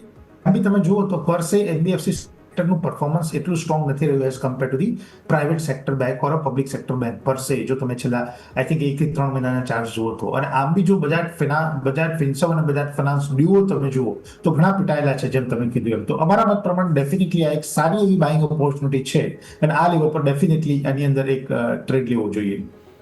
તો અહીંયા ટ્રેડની શક્યતાઓ છે. ઓલરેડી જો આ બ્રોકરેજ રિપોર્ટ જે આવેલા છે તે પણ તમે અહીંયાથી ખાસ ધ્યાન પર રાખો, તો આ એક પરિસ્થિતિ પર ફોકસ ધરાવીશું. વધુ એક બ્રોકરેજ રિપોર્ટ જે છે તે ઓટો સેક્ટર પર આવ્યો છે યેફરીઝ તરફથી. નવેમ્બર મહિનાના સ્ટ્રોંગ હોલસેલના આંકડા છે. પ્રાઇવેટ વ્હીકલમાં નવેમ્બરમાં સ્ટ્રોંગ ગ્રોથ રહ્યો છે, પણ હંડઈનું પ્રદર્શન થોડું નબળું છે. બાકી ઓટો વેચાણ સારા આંકડા જોવા મળ્યા. નોંધણીનો આંક એટલે કે રજિસ્ટ્રેશન નબળા છે એવું પણ એમણે કહ્યું છે. ટ્રેક્ટર અને ટ્રક બેઝિકલી ફોકસ અત્યારે કમર્શિયલ વ્હીકલ પર છે તેવું યેફરીઝ અહીંયાથી કહી રહ્યા છે. એટલે કે M&M, TVS, આઈશર આ બધાને ફાયદો થશે તેવું તેમનું કહેવું છે. આ સેગ્રેગેશન થોડું સમજીએ સર. પ્રાઇવેટ વ્હીકલના રજિસ્ટ્રેશનના આંકડા થોડા નબળા છે, એટલે આવી સ્થિતિમાં કમર્શિયલ વ્હીકલ્સ પર ફોકસ વધારે છે. આપણે જાણીએ છીએ કે ભારતનો ફોકસ ટોટલી ગ્રોથ પર છે, એટલે આજે નવા કમર્શિયલ વ્હીકલ્સ ખરીદવામાં આવે, ચાહે બસ, ટ્રક, ક્રેન, કન્સ્ટ્રક્શન ઇક્વિપમેન્ટ્સ, આ બધાને આપણે જોઈએ તો બહુ હેવી ડિમાન્ડ છે તેની. કમર્શિયલ વ્હીકલ સેગમેન્ટ તમને કેવું લાગે છે, મિતેશ સર? ડેફિનેટલી. સી, તમે જુઓ ને તો આને હું એવી રીતે કોરિલેટ કરીશ કે ઇન્ડિયાની ઇન્ફ્રાસ્ટ્રક્ચર સ્ટોરી જબરજસ્ત છે. તમે જો મારા કરતાં તો ડેફિનેટલી તમારું ટ્રાવેલિંગ વધારે થતું જ હશે, પણ જે રીતે હું જોઈ રહ્યો છું, એસ્પેશિયલી યુપી ની અંદર જ્યારે મારી વિઝિટ હોય, એમપીની અંદર હોય કે રિસેન્ટલી બિહારની અંદર હોય, તો આઈ થિંક ત્યાં ઇન્ફ્રાસ્ટ્રક્ચર લેડ જે ડેવલપમેન્ટ છે એ બહુ જબરજસ્ત થઈ રહ્યા છે. અને તમારે એક સ્ટોકને કોઈ બી જગ્યાએથી બીજી જગ્યાએ કોઈ બી જગ્યાએ લઈ છે તમારી ગુડ્સ કે સર્વિસીસને, તેમાં ટ્રાન્સપોર્ટેશન આવશે. અને જો ઇન્ડિયાની તમે ડેમોગ્રાફી જુઓ, યસ, તો આપણે બહુ જ સ્વીટ સ્પોટની અંદર છીએ. આપણો જો આખો ઇન્ડિયાનો ચાર્ટ જુઓ ભારતનો, તો એ ડાયમંડ શેપની અંદર છે. એટલે તમે કોઈ પણ વસ્તુ કોઈ પણ જગ્યાએ લઈ જઈ શકો. જો સેન્ટરની અંદર તમે તમારા વેરહાઉસ કે ગોડાઉન્સ રાખો, તો ચેનલ ચેક્સ જ્યારે અમે કરતા હોઈએ છીએ ત્યારે પણ આ જ વસ્તુ છે કે અત્યારે ઇનફેક્ટ તમે જોશો કે થોડા દિવસોની અંદર અથવા તો મહિનાઓની અંદર યાતાયાત કરીને એક ટ્રાન્સપોર્ટેશન કંપની છે, કદાચ એનું બી આઈપીઓ આવી શકે. તો ટ્રાન્સપોર્ટેશન પર સે, ઇન્ફ્રાસ્ટ્રક્ચર પર સે બહુ જ સ્ટ્રોંગલી આવી રહ્યું છે. અને હવે it's a need of an hour delivery જે રીતે વર્ક કરી રહી છે, ઇવન મેશોનું એક આર્મ છે એ બી બહુ જ સારું કરી રહ્યું છે. તો ડેફિનેટલી કોમર્શિયલ પેસેન્જર વ્હીકલ્સની રિક્વાયરમેન્ટ હવે આવનારા 1 થી 3 વર્ષની અંદર બહુ જ રહેશે. તો ડેફિનેટલી જે પણ રિપોર્ટ છે એ બહુ પ્રોપર અને બહુ જ એક કહેવાય ને કે સ્વીટ સ્પોટ પર આવ્યો છે. અને અમને એવું લાગી રહ્યું છે કે ઇન્ફ્રાસ્ટ્રક્ચર લેડ ટ્રાન્સપોર્ટેશન અને લોજિસ્ટિક સેક્ટર છે એ અમારા 1 થી 3 વર્ષની અંદર બહુ જ સારું ચાલશે. તો ડેફિનેટલી અશોક લેલેન્ડ આમાં અમારો ફેવરેટ છે. Even Eicher motor is also where we are looking. બિલકુલ. તો ઓટો સ્ટોક્સની આપણે અહીંયાથી વાત કરીએ. સ્પેશિયલી કમર્શિયલ વ્હીકલમાં થોડો ઇન્ટરેસ્ટ બની રહ્યો છે, જેની વાત કરી. માર્કેટ સોફા રેન્જમાં છે, કોઈ ખાસ પરિવર્તન નથી. 26,127ના લો ઉપર 26,178ના હાઈ. પાછલા સપ્તાહે પણ શુક્રવારે 26,200 ક્રોસ ન કરી શક્યા સફળતાપૂર્વક. અત્યારે પણ એ જ હર્ડલ બની રહ્યું છે. રેન્જમાં માર્કેટ્સ બેઝિકલી છે. સમય થઈ ગયો છે એક ક્વિક બ્રેકનો. બ્રેક બાદ આપણે અન્ય ચર્ચા યથાવત રાખીશું.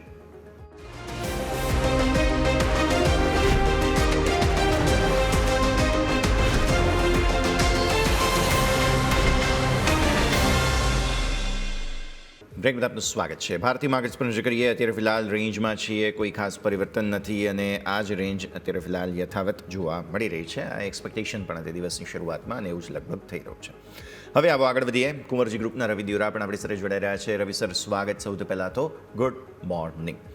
ભારતીય માર્કેટ્સ રેન્જમાં છે. પાછલા સપ્તાહે ગવર્નર સાહેબે જે પગલાં લીધા તે બાદ ભારતીય માર્કેટ્સમાં સરસ બૂસ્ટ આવ્યો, પણ પછી નવા સપ્તાહની શરૂઆતમાં એ એનર્જી નથી. ગ્લોબલ માર્કેટ સર હવે હોલિડે મૂડ તરફ આગળ વધી રહ્યા છે ધીરે ધીરે. આપણા માર્કેટ્સ પણ સોફા રેન્જમાં છે અને ડિસેમ્બર મહિનામાં હવે આગળ શું કરવું તેના ક્યુઝની રાહ જોઈ રહ્યા છીએ. બુધવારે અમેરિકામાં પોવેલ સાહેબ કંઈક નિર્ણય લેવડાવશે અને ત્યારબાદ વધુ સ્પષ્ટતા સમગ્ર વિશ્વના માર્કેટ્સને મળવાની છે. શું તે પહેલાં અત્યારે ફિલહાલ કોઈ ખાસ ક્યુઝ એવા છે કે જેને આપણે ધ્યાન પર રાખવા જોઈએ અને માર્કેટ તમે કઈ રીતે જુઓ છો સર? ચરતે આઈ થિંક કે જે પોલિસી તો સારી હતી અને આઈ થિંક આજે જે માર્કેટને અડલ નડી રહ્યું છે, પર્ટિક્યુલર તમે જો આજે બેન્કિંગ છે, ઓટો છે, તમામ જગ્યાએ થોડું પ્રોફિટ બુકિંગ છે. રીઝન એ છે રૂપી ફરીથી વીક થઈ રહ્યો છે. રૂપી જો 90-10 ઉપર ફરીથી પહોંચી ગયો. જે પોલિસી બાદ થોડું સ્થિર થયું હતું અને એક્સપેક્ટેશન્સ હતી કે ફર્ધર રૂપીમાં સ્ટ્રેન્થ આવે, પણ હજી જોવા નથી મળી. જ્યાં સુધી રૂપીમાં 8950, 8940 ના લેવલ નીચે નથી આવતા ત્યાં સુધી થોડી બ્રોડર બેઝ તેજીને વાર લાગશે. સેકન્ડ, ક્યાં તેજી રૂપીમાં એક તો અત્યાર સુધી મીન્સ કે ડોમેસ્ટિક રીઝન્સ પણ છે. ઇન્ટરનેશનલ આપે રાઇટલી પોઈન્ટ આઉટ કરો, બુધવાર રાત્રે પોલિસી છે. પોલિસી પહેલા બોન્ડ ઇંચ અપ થઈ છે. હવે આ એક થોડું સરપ્રાઇઝિંગ ફેક્ટર છે. ડોલર એવું ડિસ્કાઉન્ટ કરી રહ્યું છે કે 25 બેઝથી રેટ કટ આવશે.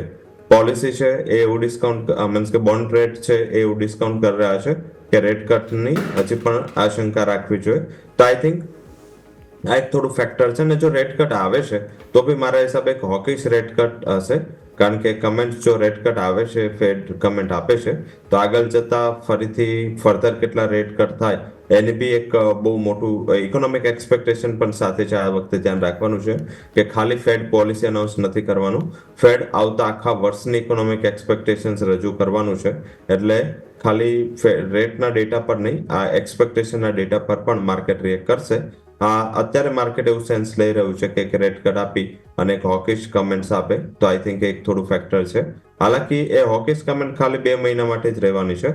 ફેબ્રુઆરી આસપાસ આઈ થિંક કે નેક્સ્ટ કેલેન્ડર યરમાં નવા ફેડ ચેરનું નામ આવી જશે અને મોસ્ટ પ્રોબેબલી બેસન્ટ આવશે. તો આઈ થિંક જો આવે તો ફરીથી રેટ કટની સિરીઝ ચાલુ થશે. તો આઈ થિંક આ રેટ કટ છે એ પોઝ નહીં થાય, ડિલે થશે થોડું. બાકી રેટ કટ તો જારી રહેવાનું છે. આઈ થિંક એને લઈને થોડું માર્કેટમાં અસમંજસ છે. ઓલ ઓવર સિચ્યુએશન સિનારી વાઇઝ એવું લાગી રહ્યું છે કે એનબીએફસી માટે પોલિસી ઘણી સ્ટ્રોંગ હતી, ઘણા પોલિસી મેઝર્સ હતા, લિક્વિડિટી મેઝર્સ હતા, રેટ કટ મેઝર્સ છે.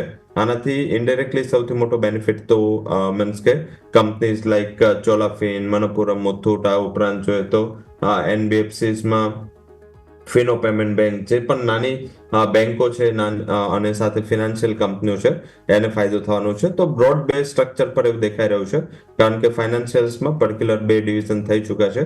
પીએસયુ બેંકમાં પ્રોફિટ બુકિંગ સાથે પ્રાઇવેટ બેંક્સમાં આઉટ પરફોર્મન્સ અને એનબીએફસીમાં ઘણું સારું પરફોર્મન્સ, એ રીતેનું સ્ટ્રક્ચર રહી શકે છે. આજે પણ અત્યારે પ્રાઇમ ફેસ પર જોવા મળ્યું છે. ગ્લોબલ ડ્રિવન સેક્ટર સાયલેન્ટ રહેશે. પર્ટિક્યુલર રૂપિયાની વીકનેસના હિસાબે આઈટી સ્ટોક્સ છે એ થોડા સપોર્ટમાં છે.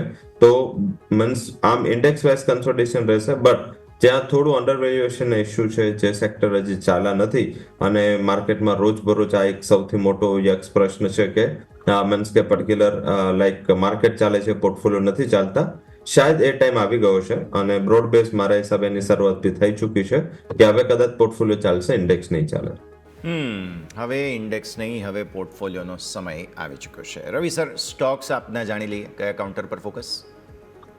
પહેલી રિકમેન્ડેશન લેમન ટ્રી પર રહેશે. ઘણા ટાઈમ પછી આજે એક સારું ડિસિઝિવ બ્રેકઆઉટ આપ્યું છે અને થોડું મીન્સ કે માર્કેટ સાઇડવેઝ બી થઈ રહ્યું છે, તો એના આધારિત અહીંયા બાઇંગ કરવાની સલાહ છે. સ્ટોપ લોસ રાખવાનો છે 161, target would be 174. Second, policy બજાર, પીબી ફિનટેક, અહીંયા ખરીદી કરો. ઇન્સ્યોરન્સના ડેટા ઘણા સ્ટ્રોંગ આવ્યા છે, તે આધારિત મને એવું દેખાઈ રહ્યું છે કે અહીંયા પણ તમારે 1900 થી લેવલ આજે ક્રોસ થયું છે, બાય કરવું જોઈએ. 1887 નો સ્ટોપ લોસ અને ઉપરની બાજુ 1960 સુધીનો ટાર્ગેટ રહેશે. ત્રીજી રિકમેન્ડેશન રૂપી વીકનેસના હિસાબે રહેશે. રૂપી જે રીતે વીક થઈ રહ્યો છે, આઈટી કંપનીઓ થોડી આઉટ પરફોર્મ કરી રહી છે, તે આધારિત મારા હિસાબે તમારે એચસીએલ ટેક પર ફોકસ કરવું જોઈએ. 1670 થી આસપાસ જો મળે છે આજે ઇન્ટ્રાડેમાં, ખરીદી કરો. સ્ટોપ લોસ રાખી શકાય 1658 અને ઉપરની બાજુ જે ટાર્ગેટ છે એ 1700 સુધીના બની શકે છે. ઓકે, તો વ્યૂ આ પ્રમાણે અહીંયાથી ખાસ બનતો જોવા મળી રહ્યું છે, નજર રાખીશું. આગળ વધીએ. નિફ્ટી રિયલ્ટીની વાત મિતેશ સર તમે કરી રહ્યા હતા અને 880-85 પર છે. આજે થોડું દબાણ વધારે છે, પણ જે 880નો લેવલ છે તે 200 અઠવાડિયાની મૂવિંગ એવરેજ છે, 200 વેમાં. અને નિફ્ટી રિયલ્ટી અત્યારે ફિલહાલ ડેફિનેટલી દબાણ જુઓ બતાવી રહ્યો છે, પણ જે 200 વેમાં છે ને ત્યાંથી જ એક્ઝેક્ટ સપોર્ટ પાછલા અઠવાડિયે પણ લીધો હતો અને એ પહેલાંનું અઠવાડિયું પણ એ જ બહુ મહત્વનું લેવલ બનેલું છે. તો મિતેશ સર, કઈ રીતે જોઈએ આ 880નું જે લેવલ છે તેને? ડેફિનેટલી બહુ ક્રુશિયલ લેવલ છે અને મારા મત પ્રમાણે જે મેં તમને કીધું કે અમારું જે buy side trade formation recommendation છે એ 14મી નવેમ્બર 2025 થી છે. એટલે 14મી નવેમ્બર 2025 રિયાલિટી ઇન્ડેક્સ 941 હતો. ત્યારથી 3 વીકની અંદર એક સારો એવો કડાકો આવ્યો છે, પણ અમે ત્યારથી જ બાયકોલ લીધો હતો. એટલે ડેફિનેટલી અમારા બાયકોલ પછી એક સારો એવો ઘટાડો આવ્યો છે, પણ બાયકોલ યથાવત છે, કારણ કે આ બાયકોલ જે આપણે આઈટી સેક્ટરની વાત કરી એ રીતે આ બાયકોલ અમારો આવનારા 1 થી 3 વર્ષનો છે. તો અમને એવું લાગે છે કે ગોઈંગ ફોરવર્ડ નિફ્ટી રિયાલિટીનો ઇન્ટરમીડિયેટ હર્ડલ જે છે 974નું, જે ક્લિક થયું હતું 7 નવેમ્બર 2025ના વીક એન્ડમાં, એ હાઈ ક્રોસ કરી અને અલ્ટિમેટલી જે છે એ નિફ્ટી રિયાલિટી ઇન્ડેક્સ એનું સાયકોલોજીકલ 1000 લેવલ ક્રોસ કરી અને 1050 તરફ આગળ વધશે. કરંટ નબળાઈ છે એને બાય સાઇડ ટ્રેડ ફોર્મેશન તરીકે આપણે જોવું જોઈએ, ઘટાડે લેવું જોઈએ. અને અમે આખા પેકની અંદર ઇન્ફ્રાસ્ટ્રક્ચર પેકની અંદર રાધર 7 સ્ટોક જે છે એ રિકમેન્ડ કરી અને એક રિયાલિટીનું બાસ્કેટ બનાવ્યું છે. એમાં 3 સ્ટોક અમે રિયાલિટી ડેવલપરના લીધા છે, જેમાં છે ગોદરેજ પ્રોપર્ટીઝ, ડીએલએફ અને મેક્રોટેક ડેવલપર્સ એટલે લોઢા. ત્યાર પછી અમે લીધું છે કજારિયા ટાઇલ્સ, ત્યાર પછી અમે લીધું છે એશિયન પેઇન્ટ્સ, ત્યાર પછી અમે લીધું છે એસ્ટ્રલ અને છેલ્લે અમારું પસંદગી છે પીડીલાઇટ ઉપર. તો આ એક ઇન્ફ્રાસ્ટ્રક્ચર ઓર રિયાલિટીનું એક બનાવીને આની અંદર અમે અમારા ક્લાયન્ટ્સને ઇન્વેસ્ટમેન્ટ કર્યું છે. તો જે પણ 7 સ્ટોક હું બોલ્યો એમાં અમારા ક્લાયન્ટ્સના ડાયરેક્ટ ઇનડાયરેક્ટ ઇન્વેસ્ટમેન્ટ હોઈ શકે છે. મારું કોઈ પર્સનલ ઇન્વેસ્ટમેન્ટ નથી, પણ અમને એવું લાગે છે કે આ બાસ્કેટ જો તમારા પોર્ટફોલિયોમાં હોય તો આવનારા 1 થી 3 વર્ષની અંદર બહુ જ સારું રિટર્ન તમારા પોર્ટફોલિયોમાં મળે. તો અમે આખો જે રિયાલિટીનું જે કોલ છે યશ, એ આ ફોર્મેટની અંદર લીધેલું છે. બિલકુલ, બહુ જ ઇન્ટરેસ્ટિંગ એનાલિસિસ છે નિફ્ટી રિયલ્ટી પર કે જેને ખાસ આપણે અહીંયાથી ધ્યાન પર રાખવાનું રહેશે. માર્કેટ એક્સપર્ટ જગદીશ ઠક્કર પણ આપણી સાથે જોડાઈ રહ્યા છે. ગુડ મોર્નિંગ સર, આપનું પણ સ્વાગત. પહેલાં માર્કેટના સેટઅપને જરા સમજીએ. ગ્લોબલ પરિસ્થિતિની સામે ભારતીય શેરબજાર 14 મહિનાના કન્સોલિડેશન બાદ રેકોર્ડ્સ પર આવ્યા છે. ગવર્નર સાહેબે ઘણા સારા સંકેતો આપ્યા છે. બસ માત્ર રૂપિયાની એક તકલીફ છે, એ રૂપિયાના ડેપ્રિસિએશન સિવાય લગભગ સંકેતો ગવર્નર સાહેબે જે કંઈ પણ આપ્યા તે બધા જ સારા રહ્યા છે. જગદીશ સર. ગુડ મોર્નિંગ યશ. શુક્રવારે જે તેજી આવી એનું મુખ્ય કારણ તો રિઝર્વ બેંક ઓફ ઇન્ડિયાએ જે એમણે પોતાની ક્રેડિટ પોલિસી જાહેર કરી અને 5%ના વ્યાજનો દરનો ઘટાડો કર્યો અને સાથે સાથે એમણે ઇવન ઓપન માર્કેટ ઓપરેશન્સની અંદર સાથે બીજું એમણે જે સ્વેપની વાત કરી 3 વર્ષ માટે ફોરેન એક્સચેન્જ માટે. અમુક એમના જે સ્ટેટમેન્ટ્સ હતા એ ઘણા બધા સારા હતા, એટલે માર્કેટ એને બહુ એક પોઝિટિવ વેમાં લીધું. મોટાભાગના લોકો માનતા હતા કે 5%ના વ્યાજનો દરનો ઘટાડો કદાચ આ વખતે નહીં આવે, કદાચ બીજે કોઈ રીતે રાહત આપવાની કોશિશ ચોક્કસ કરશે, પણ એવું ના થયું અને 5%ના વ્યાજનો દરનો ઘટાડો કર્યો. Anyway it is definitely good for the borrowers, એટલે એમાં કોઈ શંકા નથી. સાથે વિદેશી રોકાણકારીનો ખરીદીનો આંકડો શુક્રવારનો યશ તમે જુઓ તો I think net index futures, stock futures અને તમે કેશ આ 3નો જો પ્લસ માઇનસ કરો તો 1200 કરોડની નેટ એ લોકોએ વેચવાલી કરી અને લગભગ 70મા દિવસે સતત આપણા સંસ્થાકીય રોકાણકારોની ખરીદીનો આંકડો લગભગ 4,189 કરોડ જેટલો હતો. એટલે એક સપોર્ટ તો આ સંસ્થાકીય રોકાણકારો આપણને મળી રહ્યો છે. એ that is very positive point. એટલે આપણે એ રીતે ચોક્કસ કહી શકીએ. બીજું, ફેડરલ રિઝર્વની મીટિંગ છે અને એનું પરિણામ બુધવારે રાત્રે આ વખતે થોડું મોડું આવવાનું છે. નોર્મલી 11-11:30 આસપાસ આવી જાય છે. આ વખતે લગભગ 12:30-1 વાગ્યાની આસપાસ રાત્રે આવશે ભારતીય સમય પ્રમાણે. એટલે એની અસર આપણને ગુરુવારે સવારે શું થાય છે એ પણ ચોક્કસ જોવાનું રહેશે.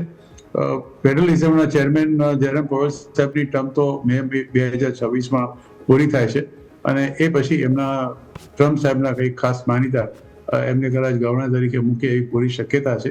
અને એ તો પૂરેપૂરા અત્યારે વ્યાજના દરના ઘટાડાની ફેવરમાં જ છે.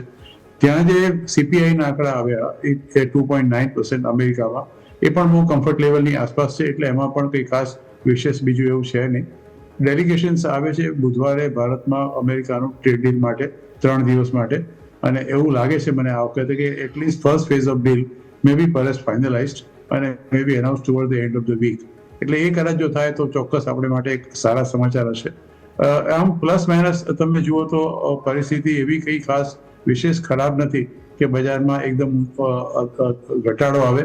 હા, કારણ માત્ર એક જ છે કે વિદેશી રોકાણકારો કોઈ પણ ભોગે કેશ માર્કેટમાં વેચતા જ રહ્યા છે અને એ હજી એમનું વેચાણ ઘટ્યું નથી.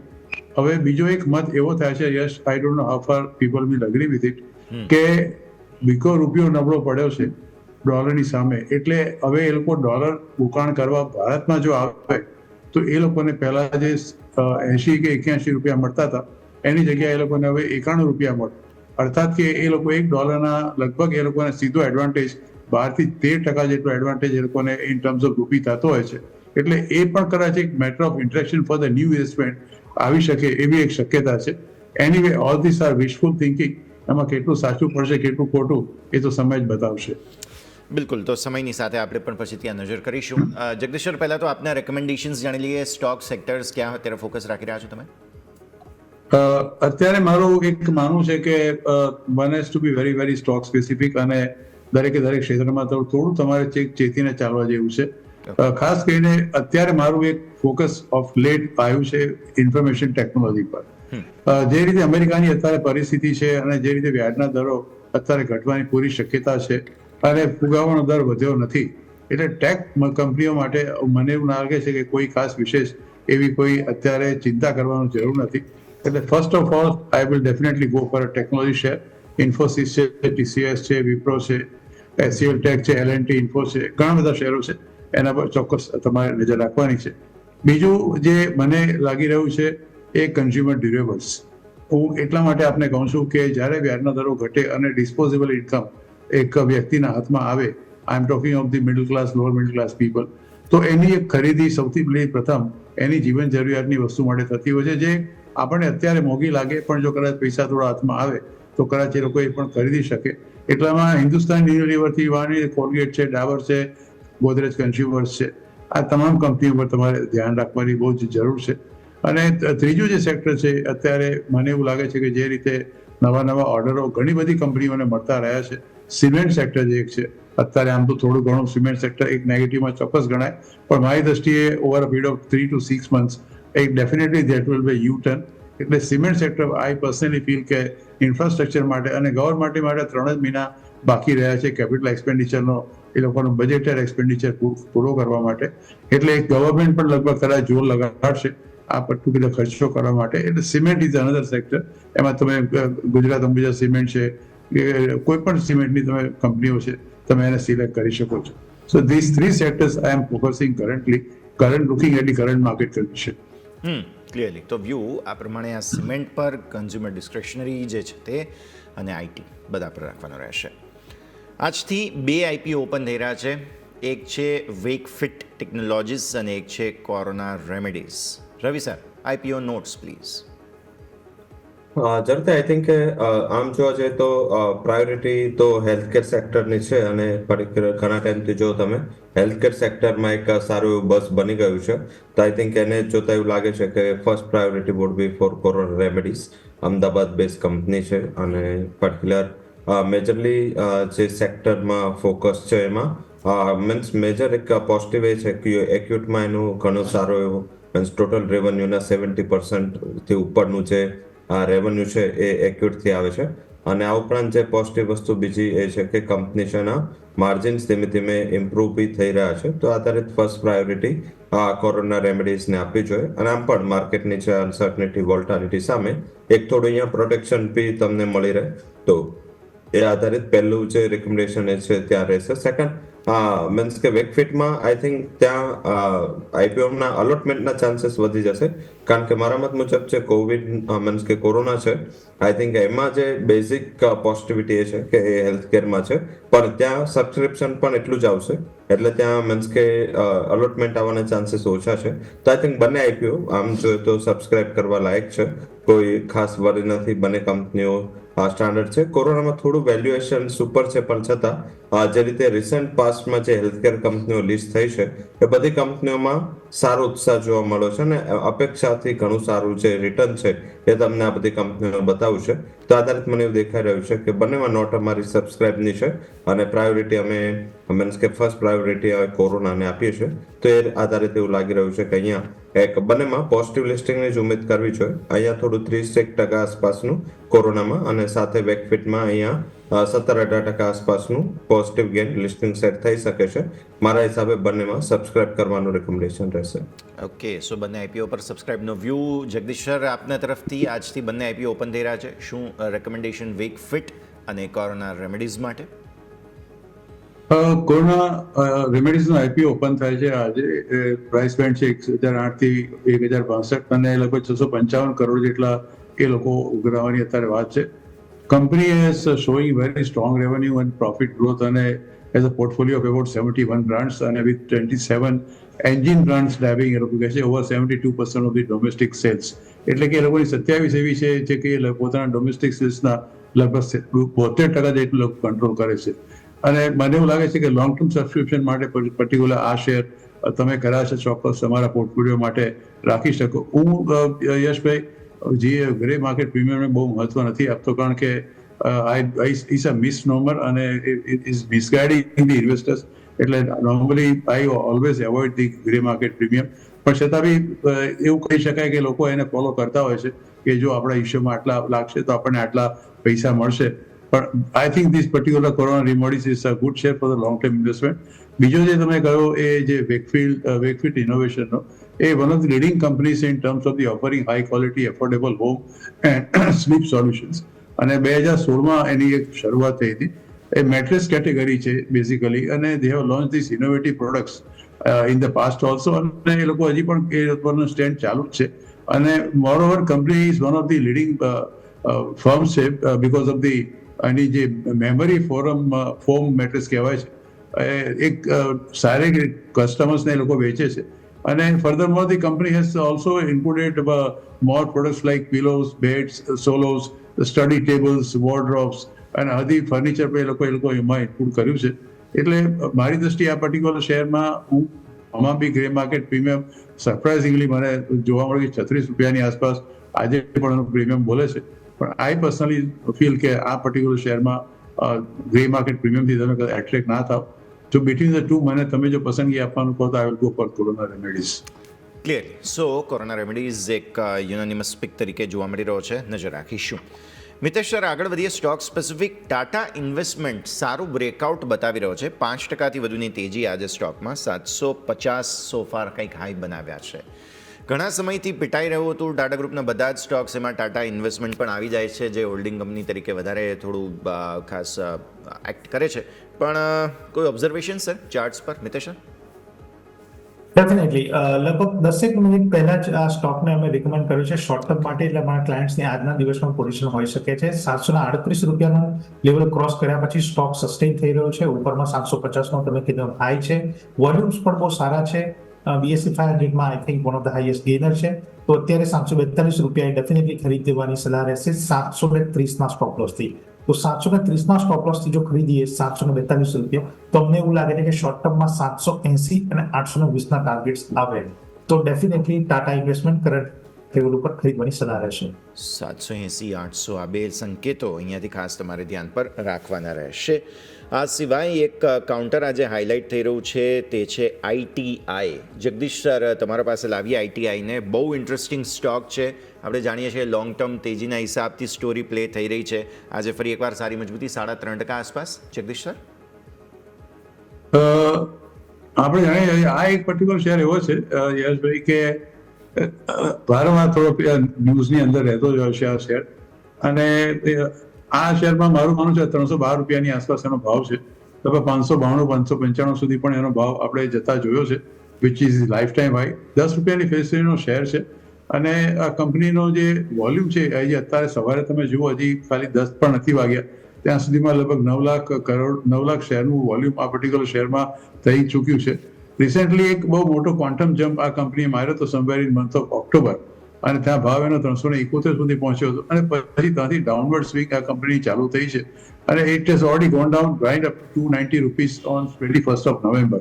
એટલે કંપની એક બહુ એક્સ્ટ્રીમલી વોલેટાઇલ છે, હાઈ બીટા સ્ટોક છે, અને એમાં તમને એક ડિસિઝન્સ લેવું બહુ અઘરું છે. છેલ્લા એકાદ વર્ષનું તમે જો સર્વેયુ કાઢો આ પર્ટિક્યુલર શેરનું, તો લગભગ આ કંપનીએ 19 થી 20% જેટલું નેગેટિવ રિટર્ન જ આપ્યું છે, અને યર ટુ યર પણ ગમે તો પણ કંપનીએ નેગેટિવ રિટર્ન આપ્યું છે. 3 વર્ષનો ઇતિહાસ તમે જુઓ તો તમને કદાચ લાગે company has given a good return, પણ અત્યારે છેલ્લા એકાદ વર્ષમાં company is not been doing well so far the stock market is concern. એટલે આ જાતના શેરોમાં તમે જ્યારે પણ કામ કરવા માંગતા હો તો એક વસ્તુ સમજી લેવાની કે સ્પેક્યુલેટિવ ઇન્ટરેસ્ટ આ શેરમાં ઓલરેડી એન્ટર થઈ ચૂક્યો છે, એટલે સ્ટોપ લોસ વગર આ જાતના શેરોમાં કામ ન કરવું. ઇન કેસ યુ વોન્ટ, આજે લગભગ 3.5-4% ઉપર છે. દિવસમાં અત્યારે 318 પણ ભાવ ગયો હતો, આજે અત્યારે 312 રૂપિયાની આસપાસ છે, લગભગ 4% ઉપર છે. તમે કદાચ આ ભાવે ખરીદવા ઈચ્છતા પણ હો તો મારી તો સલાહ છે કે તમે 290 285 નો સ્ટોપ લોસ રાખો, અને એ ભાવે તમે પછી આ ખરીદી કરો. વિધાઉટ સ્ટોપ લોસ આ જાતના શેરો ખરીદવા મારી દ્રષ્ટિએ બહુ જોખમી છે. બિલકુલ, થોડું એ જોખમ સમજી વિચારી અને ત્યારબાદ કામ કરવાની સલાહ બની રહી છે. રવિ સર, બીજું બધું ચાલે ના ચાલે, સોનું ચાંદી ચાલે છે. એક વખત થોડું સમજીએ સર, પરિસ્થિતિ શું બની છે અહીંયા. વ્યાજદરો પહેલાં તો ઠીક છે, પણ વ્યાજદરો ઘટશે એટલે સોના ચાંદીને આમ પણ એવી એસેટ ગણવામાં આવે છે કે જ્યારે લોઅર ઇન્ટરેસ્ટનો સેનેરિયો હોય સમગ્ર વિશ્વભરમાં ત્યારે વધુ ચાલે. આ તો પાછલા વર્ષે એટલે કે 2025માં તો ઓલરેડી કેટલા ચાલી ગયા છે, તો પછી હવે 2026ના આઉટલુક સાથે રેકોર્ડ હાઈ પર ખરીદવું જોઈએ સોનું ચાંદી. રવિ સર,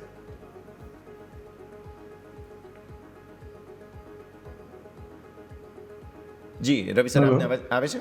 જી, ઓકે, મને લાગે છે કદાચ તેમની સાથે સંપર્ક અપાયો છે. ફરી એકવાર તેમની સાથે સંપર્ક કરીશું, પણ અત્યારે તમે જો સોના અને ચાંદી પર નજર કરો, આજે ચાંદીમાં થોડું પ્રોફિટ બુકિંગ વધારે છે, 0.5% આસપાસનું પ્રોફિટ બુકિંગ છે. સોનું હમણાં રિકવર થયું એટલે ફ્લેટ થઈ ગયું છે, પણ યસ, તળિયેથી રિકવરી વારે આવી જાય છે સોના ચાંદી બંનેમાં. તેના પર આપણે નજર કરીશું. આગળ બીજા અન્ય કાઉન્ટર્સ પર નજર કરી લઈએ. આજે સમાચારોના બેઝિસ પર 2-3 કાઉન્ટર્સ હાઇલાઇટ થઈ રહ્યા છે, જેમાંથી એક HFCLના સમાચાર છે. પહેલાં તો તમને સમાચારો સ્ક્રીન પર આપી દઈએ. HFCLના લગભગ 2% આસપાસની તેજી તમને સ્ટોકમાં જોવા મળી રહી છે. 71 પર વ્યૂ અને સમાચારો પણ આવેલા હતા, જેને લઈને તેજી તરફી એક્શન બનતું જોવા મળી રહ્યું છે. મિતેશ સર, એક વખત નજર કરો, 70 થી 72 સુધીની લગભગ રેન્જ બનાવવાની કોશિશ થઈ છે. આમ તો 72 પણ ના કહેવાય, 71 થાય છે. રેન્જની બહાર નીકળે છે સ્ટોક? ડેફિનેટલી આઈ થિંક જો તમે ટેકનિકલ સેટઅપ જોશો તો અમારા મત પ્રમાણે ઇમિડિયેટ હર્ડલ આવે છે 74 રૂપિયાના 50 પૈસાનો. અત્યારે 71 ને 53 ચાલે છે. 74-50 ની ઉપર જ યશ જે ખરીદવાની છે જે સલાહ રહેશે. અધરવાઇઝ આ જે સ્ટોક છે એક રેન્જ બાઉન્ડ રહેશે, 68 રૂપિયા નીચે 74-50 ઉપરમાં. આ રીતે એક રેન્જ બાઉન્ડ રહેશે. તો આવી ખરીદી અમારા મત પ્રમાણે 74 રૂપિયા 50 પૈસા ક્રોસ કરી ત્યાર પછી જ કરવી હિતાવહ રહેશે. ઓકે, તો વ્યૂ આ પ્રમાણે, થોડો સમય રાહ જુઓ હજુ પણ, ત્યારબાદ ખરીદી કરો. વ્યૂ આ પ્રમાણે બની રહ્યો છે. રવિ સર, સોના ચાંદી પર નજર કરી લઈએ. ઇન્ટરેસ્ટ રેટ્સ ઘટવાના છે, હજુ પણ અમેરિકાની પોસિબિલિટીઝ છે, અને લોઅર ઇન્ટરેસ્ટ રેટ્સ જ્યાં સુધી હશે સોના ચાંદીમાં તેજી યથાવત રહેશે. ગ્લોબલ સેનેરિયો શું બની રહ્યો છે રવિ સર અત્યારે? કેમ કે જેટલો પણ ઘટાડો આવે છે વારંવાર ખરીદદારી આવી જ જાય છે, તો હવે જેમણે નવી ખરીદી કરવી છે તેમણે આ પરિસ્થિતિમાંથી કઈ રીતે બહાર આવવું, અથવા તો આ કન્ફ્યુઝનનું સોલ્યુશન શું હોય રવિ સર? જ્યારથી આ વર્ષની શરૂઆતમાં ને વચ્ચે જ્યારે આપણે કોમોડિટીઝનું ડિસ્કશન થયું ત્યારે આપણે ઓલવેઝ કીધું છે કે આ વર્ષ માટે copper is new silver, silver is new gold. એટલે આ બંને મીન્સ કે સિલ્વર અને કોપર અહીંયા આઉટ પરફોર્મન્સ કન્ટિન્યુ રહી શકે છે. અને આપણે ચર્ચા થઈ ત્યારે પહેલી વાર 965 થી આપણે કોપરમાં ચર્ચા કરી છે.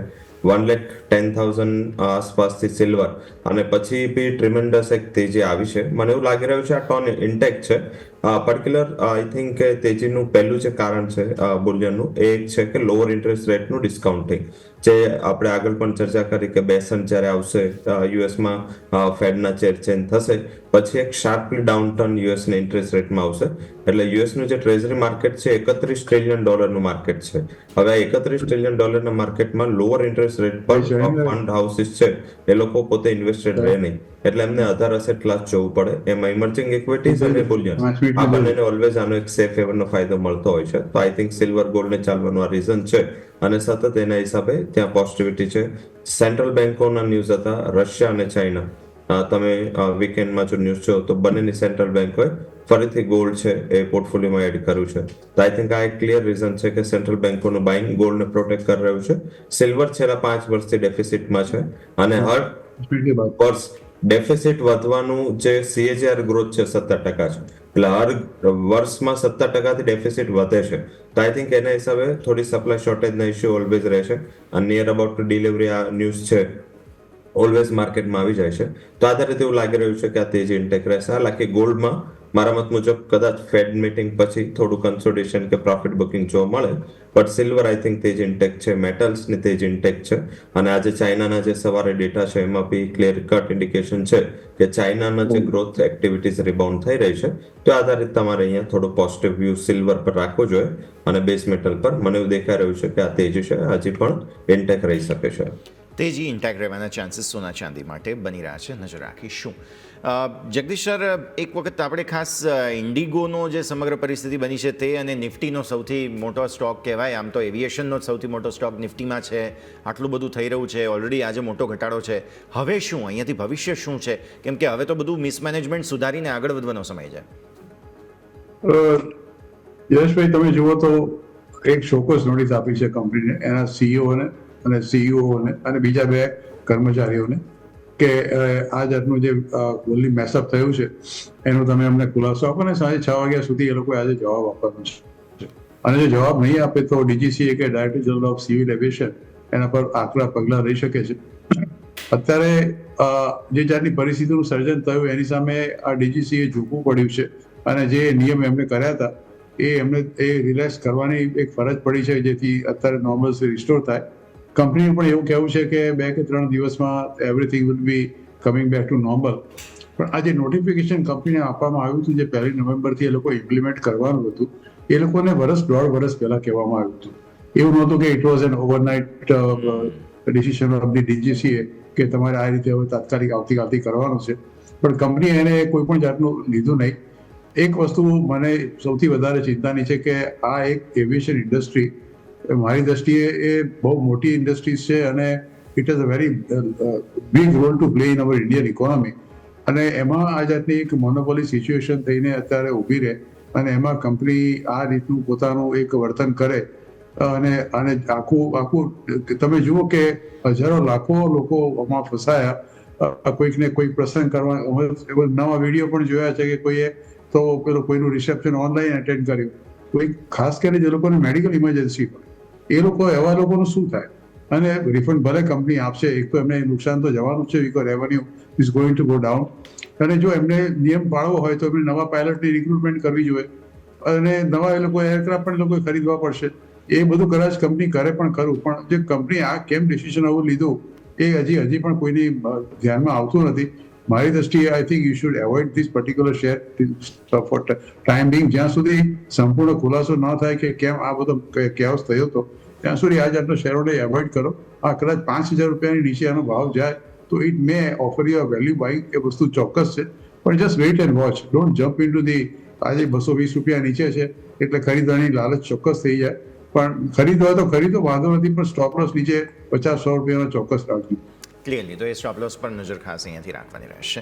ફોકસ આવીએ આ સરસ સમય થઈ ગયો છે રજા લેવાનો. મિતેશ સર, જેટલી આપણે ચર્ચા કરી આપના standard disclosures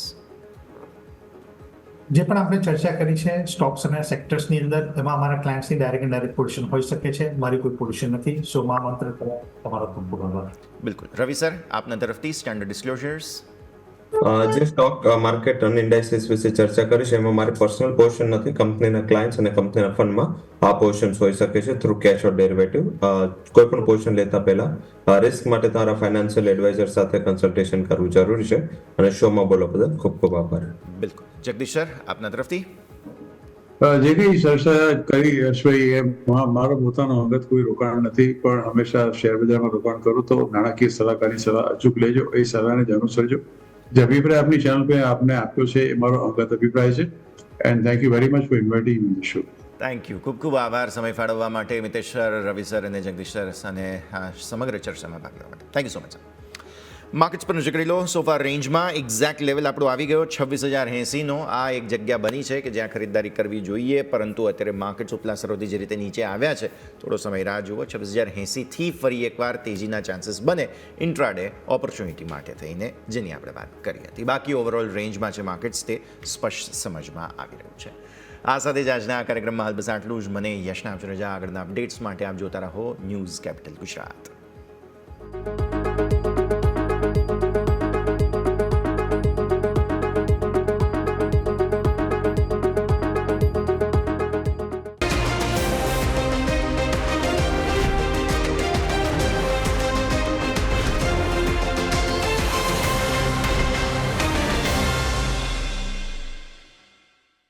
presented by trade bulls.